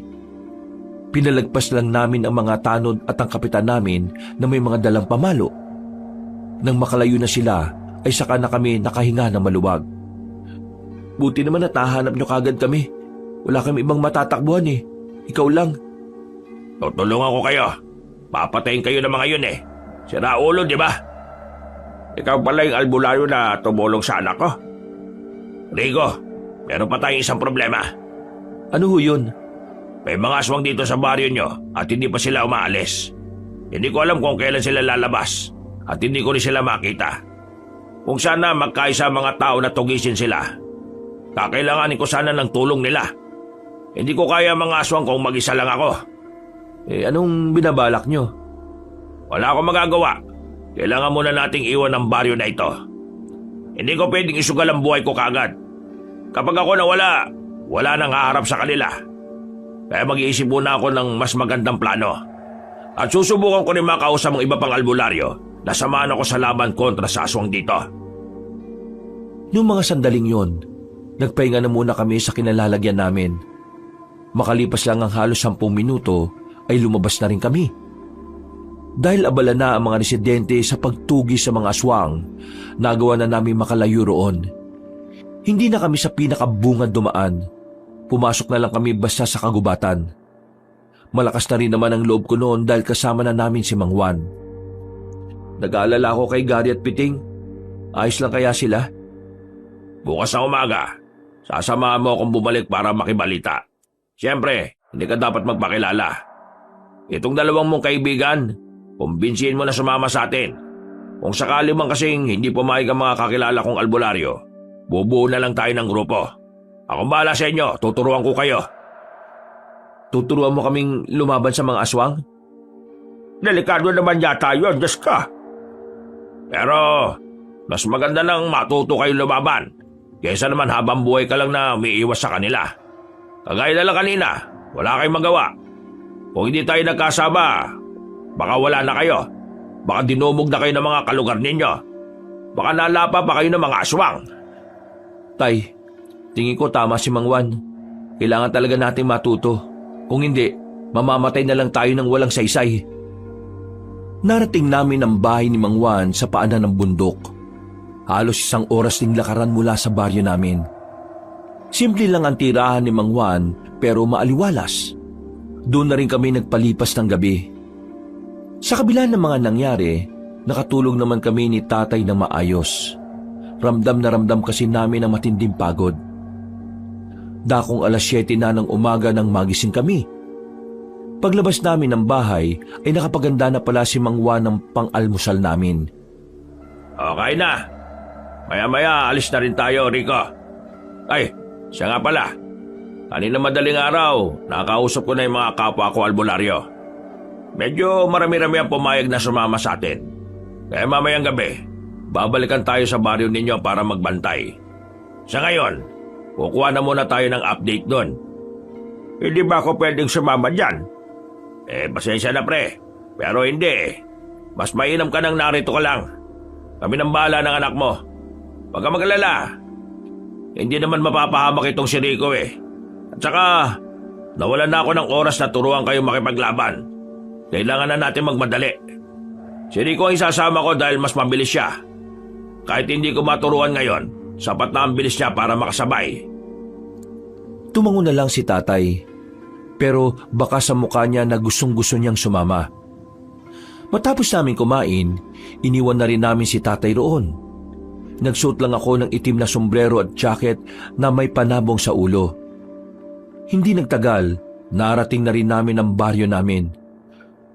Sa bungad pa lang, kinakabahan ako. Lalo na nang marinig ko mga nag-iiyakan.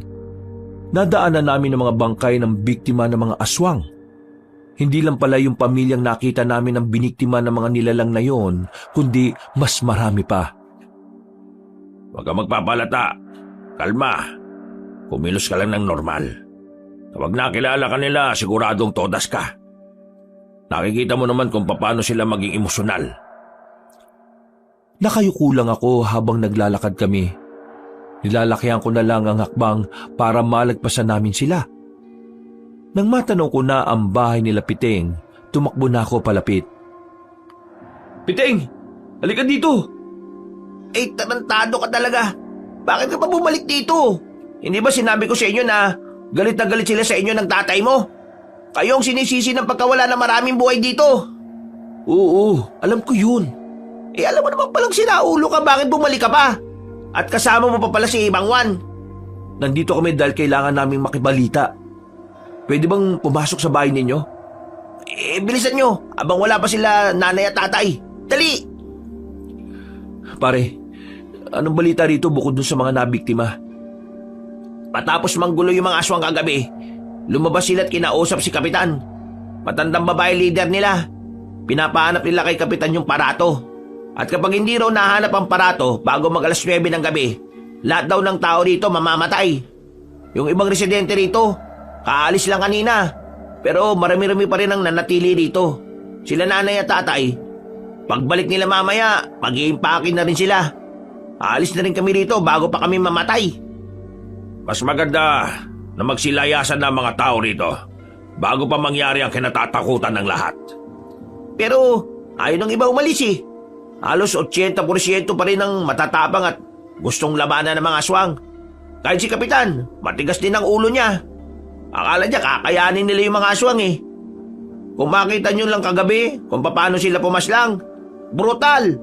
Tapos ang bibilis pa nilang gumapang at ang tataas tumalon. Paparating dito mamaya mga kasama kong albularyo. Tutulong sila sa mga tao rito. Pero kailangan ko pa rin ng koordinasyon ng mga tao rito. Kung hindi sila makikinig sa akin, siguradong walang mangyayari. Mamamatay tayong lahat. Kailangan natin ng matalinong taktika. Kailangan ko sila makausap. Anong plano niyo, Mang Juan? Dito ka lang, Rico. Piting, itago mo muna siya rito. Kakausapin ko lang si Kapitan. Umalis si Mang Juan. Naiwan ako roong nilalamon pa rin ng kaba. Para akong kriminal na nagtatago kahit na wala naman talaga akong kasalanan. Inabutan ako ni Piting ng kape. Pero sa halip na kumalma, mas lalo lang akong ninerbiyos. Si Gary pre, kumusta? Ayos lang ba siya? Ayos lang ba yung pamilya niya? Oo, ayos lang naman. Duman ako kanina dun eh. Wala naman nasaktan sa kanila. Gusto ko siya makausap. Huwag ngayon pre. Yung nanay at tatay nun, kayo sinisisi sa lahat ng mga nangyari. Kapag nakita ka ron, yari ka. Tawagin mo kaya, papuntay mo dito. Hindi pa rin pwede. Kahit ako, umiiwas din ako lumabas-labas eh. Alam ng mga tao na magkakaibigan tayo. Kaya yung iba, tinatanong ako kung alam ko kung nasaan ka. Ay nako, pasensya na pre ah. Mukhang nadadamay pa kayo sa gulong ito. Ano ka ba? Hindi nyo naman kasalanan eh. Isa pa, damay naman talaga tayong lahat kasi nakinabang din naman kami. Kung tutusin, wala silang karapatan na sisihin kayo ni Mang Rene. Dahil sa kasakiman, nadamay sila. Pero dahil di sa kasakiman namin, kaya nangyari to. Kami nagdala rito ng mga ginto eh. Basta, naniniwala akong wala kayong kasalanan. Ilang oras kaming naghintay sa pagbabalik ni Mang Juan. Nalaman na lang ni Piting na hirap na pala si Mang Juan na pakiusapan ng mga tao. Hindi siya pinakikinggan dahil hindi naman siya taga roon. Sa kakahintay, nakaidlip na ako at nagising lang ako nang kalabitin ako ni Piting. Huy, langiya. Bakit ngayon mo lang ako ginising? Sabi ni Mang Juan, hayaan lang kita matulog kanina eh. Teka, ibig sabihin inabutan ako dito ng magulang mo? Huwag ka mag-alala. Hindi ka naman nila nilaglag. Naniniwala pa rin sila na wala kayong kasalanan ni Mang Rene. Si Mang Juan nasaan? Maya-maya babalik na rin yon. Hindi pa siya tapos eh. May mangilan-ngilan na siyang nakumbinsi pero kakaunti pa rin. Ay ako, wala akong magawa. Dapat kasama niya ako eh. Huwag ka na nga makulit.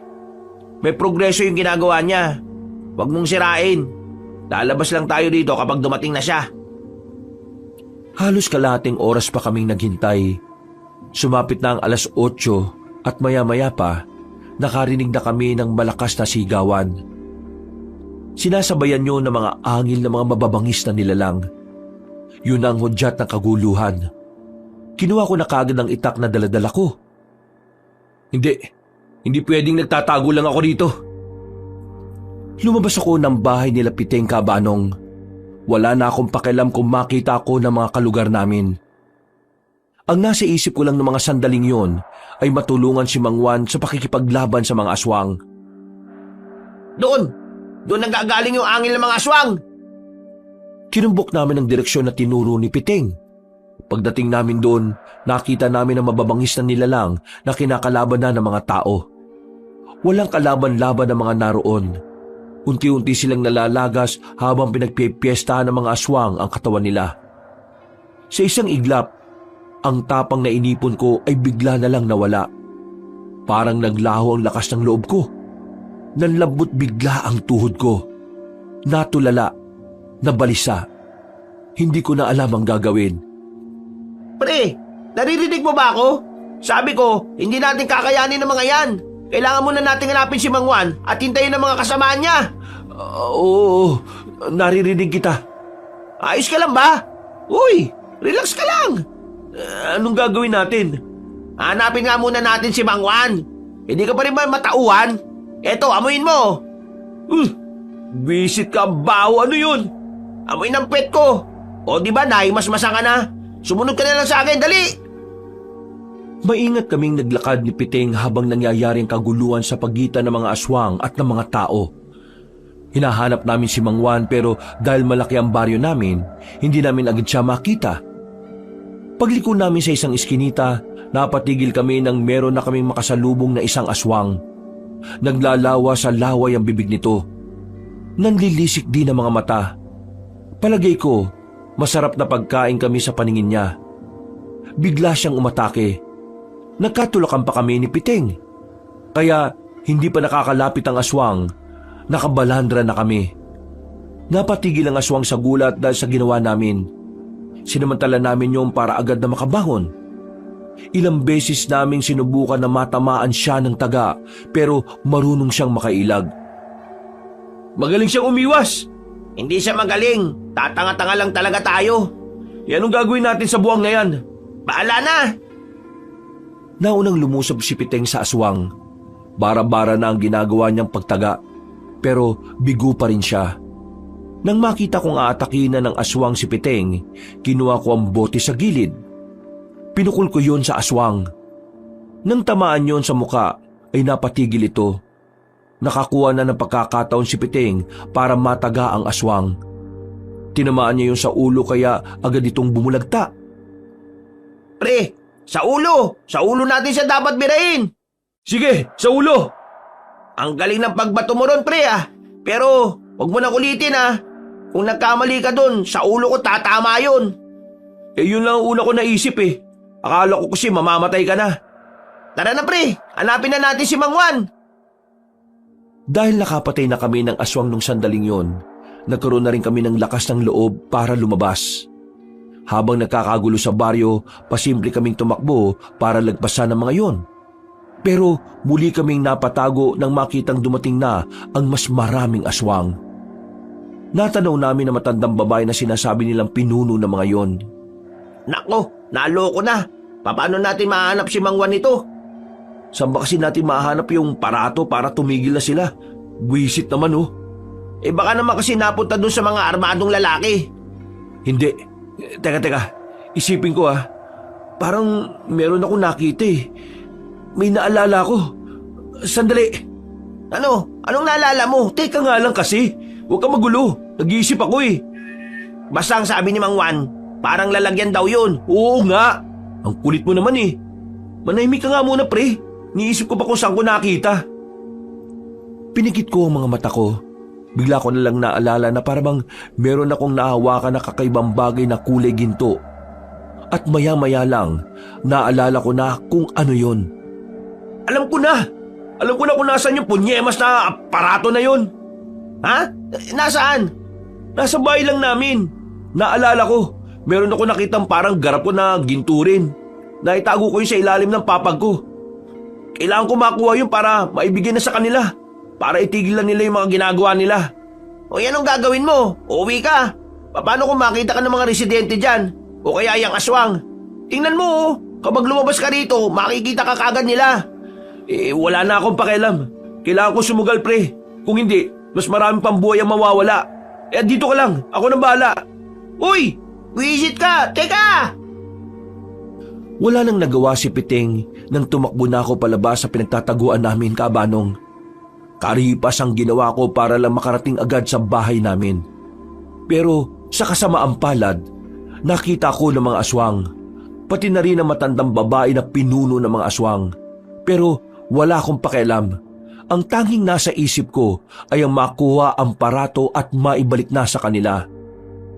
Matagumpay ako nakarating at agad kong kinuha ang parato sa ilalim ng papag ko. Napangiti na lang ako kasi akala ko matitigil na ang kaguluhan. Palabas na sana ako ng bakuran nang biglang dumating ang matandang babae. Kasama niya ang iba pang aswang. Nanlilisik ang kanilang mga mata. Ramdam na ramdam ko sa kanila ang gigil. Huwag niyo ako sasaktan. Nakita ko na yung hinahanap niyo. Di ba ito yon? Parato ba ang tawag dito? Ito oh. Binabalik ko na. Paglapastangan sa kultura at paniniwalang espiritual ang ginawa niyong mga tao. Mga wala kayong moral. Teka lang. Hindi mo naman kailangan magalit. Ito na nga oh. Di ba ito naman ang dahilan kung bakit kayo narito? Ito na. Kunin niyo na. Kahit ibalik mo ang parato, hindi nyo na may babalik ang sinira nyong dangal na mga namayapa naming mahal sa buhay. Niyurakan ninyo ang kanilang mga kaluluwa. Ninakawan, pinagsamantalahan at sinaktan nyo pa ang nagbabantay sa kanilang mga kaluluwa. Walang kapatawaran ang ginawa nyo. Tunay nga na mga tao ay tunay na mga demonyo. Teka, sandali. Hindi naman kami ang nagnakaw talaga eh. Nakuha lang naman namin yung mga kayamanan doon sa leader ng mga armado. Paano mo nasabi na hindi nyo ninakaw? Buong baryo nyo ang nakinabang. Hindi lang ito tungkol sa parato at sa mga kayamanan na kinuha nyo. Tungkol na ito sa pambabastos niyo sa aming lahi. Kaya humanda kayo ngayong gabi. Lalong-lalo ka na nagtago ng parato na yan. Pipira-pirasuhin ka namin! Mga kasama, paslangin niyo ang binatang yan! Nanigas na lang ako sa kinatatayuan ko nang makita kong palapit na sila sa akin. Para akong nilagnat sa sobrang takot. Buong akala ko kasi ay magiging maayos na rin ang lahat. Pero nagkamali ako. Napagilid ako nang makita kong may mga palasong tumarak sa mga aswang na nasa harapan ko. Kasunod noon ay nagpulasan na rin silang lahat. Pati ang matandang babae naghanap na rin ng mapagtataguan. Habang ako naman ay sumiksik lang sa gilid ng pintuan namin. Rico, ayos ka lang? Mang Juan? Wala nang silbi ang parato na yan. Gusto na talaga nilang burahin ng mga tao rito. Kaya lalabanan natin sila. Mga kasama, habulin niyo ang mga aswang! Umalis na sila, Mang Juan. Ako naman ay naiwan pa rin sa kinauupuan ko at habol-habol pa rin ang hininga. Nanlalambot pa rin ang tuhod ko ng mga sandaling yun. Ramdam na ramdam ko pa rin ang takot. Pumasok ako sa bahay. Hindi ko makalma ang kalooban ko kaya naisipan kong uminom na lang ng tubig. Pero laking gulat ko nang makita ko na ang matandang aswang sa loob. Hinintay lang pala niyang makaalis si Mang Juan. Ha? Paano ka nakapunta dito? Akala mo may hahayaan kitang mabuhay? Ikaw ang dahilan kung bakit may gulo. Ikaw ang may pasimuno ng lahat. Hindi totoo yan. Kung ano man ang mga narinig mo sa mga tao dito, mali yun. Wala akong tiwala sa mga tao, kaya wala akong pakikinggan sa sasabihin mo. Humanda ka! Ako mismo ang lalapas sa... Sandali lang! Nagulat na lamang ako nang biglang lumabas si tatay mula sa kusina. Bitbit niya ang isang tabo ng asin. Sinaboy niya yon sa matandang aswang at dahil sa ginawa ng tatay ko, halos mangisay-ngisay ang aswang na yon. Parang napapaso ang balat nito base sa nakikita namin ni tatay. Walang yakang aswang ka! Wala kang karapatang pagbantaan ng buhay ng anak ko! Buong akala namin ay mamamatay na sa asin ng matandang aswang. Pero makalipas lang ang halos 2 minuto, nakarecover siya kahit nalapnos ang balat niya. Talagang ginagalit niya ka! Anong akala niyo sa akin? Mahina! Mamamatay lang sa asin! Mga hibang! Kinuha ko na ang itak sa gilid. Kahit na alam kong hindi ko kakayanin ng aswang na yon, humarang pa rin ako kay tatay para akong humarap. Tay! Ako naman ang bahala sa inyo! Nagsimulang gumapang ang aswang at lumundag palapit sa amin. Pero laking gulat namin nang bigla namang lumitaw si Mang Juan sa pintuan. Tinaga niya matandang aswang sa binti. Nang mapadapa yun, hindi na nagdalawang isip si Mang Juan na tadtarin ng taga. Pero nagawa pang makadistansya na matanda. Dumaan yun sa bintana. Tatakas pa sana matandang aswang pero hinabol ito ni Mang Juan. Merong kinuha si Mang Juan na kulay pilak na kutsilyo. Itinarak niya yun sa katawan ng matandang babae at ilang sandali lang, tuluyan ng nalagutan ng hininga ang aswang. Rico, bantayan mo ang tatay mo. Aasikasuin lang namin yung mga natitira. Wala na itong pinuno. Madali na lang yung mga yon. Umalis si Mang Juan, pero kaming dalawa ng tatay ay nasa bahay lang. Natatanaw pa namin ang bangkay na matandang aswang na nakadapa sa lupa. Kahit na alam namin patay yun, hindi pa rin namin magawang maging kampante. Makalipas ang halos 1 oras, tuluyan na ring nawala ang mga angil ng aswang sa baryo namin. Isang senyales na ang mababangis na nilalang ay natalo na rin ang mga kasama ni Mang Juan. Tay, ligtas na tayo. Wala na kayong dapat ipag-alala. Wala na ba mga aswang? Wala na. Nang masiguro nila Mang Juan na napulbos na nila ang mga nilalang na yon, binalikan na rin nila kami. Kasama na rin nila si Piteng. Kinaumagahan, nangangamoy sunog sa baryo. Sabay-sabay kasing sinilaban ang katawan ng mga aswang. Ang mga residente naman, hindi pa rin nila kami napapatawad. Kami pa rin talaga ang sinisisi nila. Kahit na anong paliwanag namin sa kanila, ay galit pa rin sila sa amin. Ang maganda nga lang sa nangyari, hindi na sila marahas. Kaya naman, para makapamuhay kami ng tahimik ng tatay ko, naisipan na lang naming manirahan sa bayan. Sigurado na ba kayo? Hindi na talaga magbabago ang isipan nyo? Alam nyo naman, hindi na kami matanggap ng mga tao rito. Kaya mas maganda na rin siguro kung lalayo na lang kami. Pare, pasensya na pala sa inasal ko ha. Wala akong nagawa para tulungan kayo. Inuna ko pang maglaklak. Habang tulog ako, marami na palang napapahamak. Pare, wala kang kasalanan. Kami nga ni Piting na mulat, wala rin naman kaming nagawa eh. Ang sinasabi ko lang, hindi mo dapat sisihin ang sarili mo. Wala namang may gusto sa nangyari eh. Basta kayong dalawa, magpapakabait kayo ha. Makikita pa rin naman tayo eh. Pwede naman kayong pumunta sa amin kapag may oras kayo. Kailangan lang talaga namin tong gawin para na rin sa katahimikan nila. Oh, paano? Alis na kami. Nilisan namin ang baryo na naging parte na ng buong pagkatao namin. Kahit masakit, kailangan namin gawin yon bilang paggalang na rin sa nararamdaman ng mga taong nabiktima ng mga aswang. Namuhay kami ng payapa ng tatay ko nang nasa bayan na kami. Si Mang Juan ang naging sandalan namin dahil malapit lang din ang isa niyang bahay sa bayan. Kabanong, sa mga nangyari, napagtanto ko rin na talagang iba ang naidudulot ng kahirapan sa buhay ng isang tao. Dahil sa kahirapan, nagagawa nating mapag-isip ng mga bagay na hindi naman dapat. Dahil sa kahirapan, madali tayong nasisilaw sa mga alam nating mali pero makakapag-unlad sa atin. Mabuti na lang talaga, mabait pa rin sa amin ng Panginoon. Dahil sa kabila ng mga nangyari, nakasama pa rin kami ng tatay ko. Tatapusin ko na po ang aking kwento. Hanggang dito na lang po, and more power sa inyong channel. Marami pong salamat at pinagpalang araw po sa inyong lahat mga kabangers at mga kayanggaw. Mga kabangers, mga kayanggaw, si Kabanong po uli. Ayun, maraming salamat po sa pagsubaybay sa ating bagong kwento. Pero kung nabitin kayo, baka naman po pwedeng mabisita nyo naman yung isa po nating channel, yung Pamela Clamil na channel. I-search nyo lang po dito sa YT.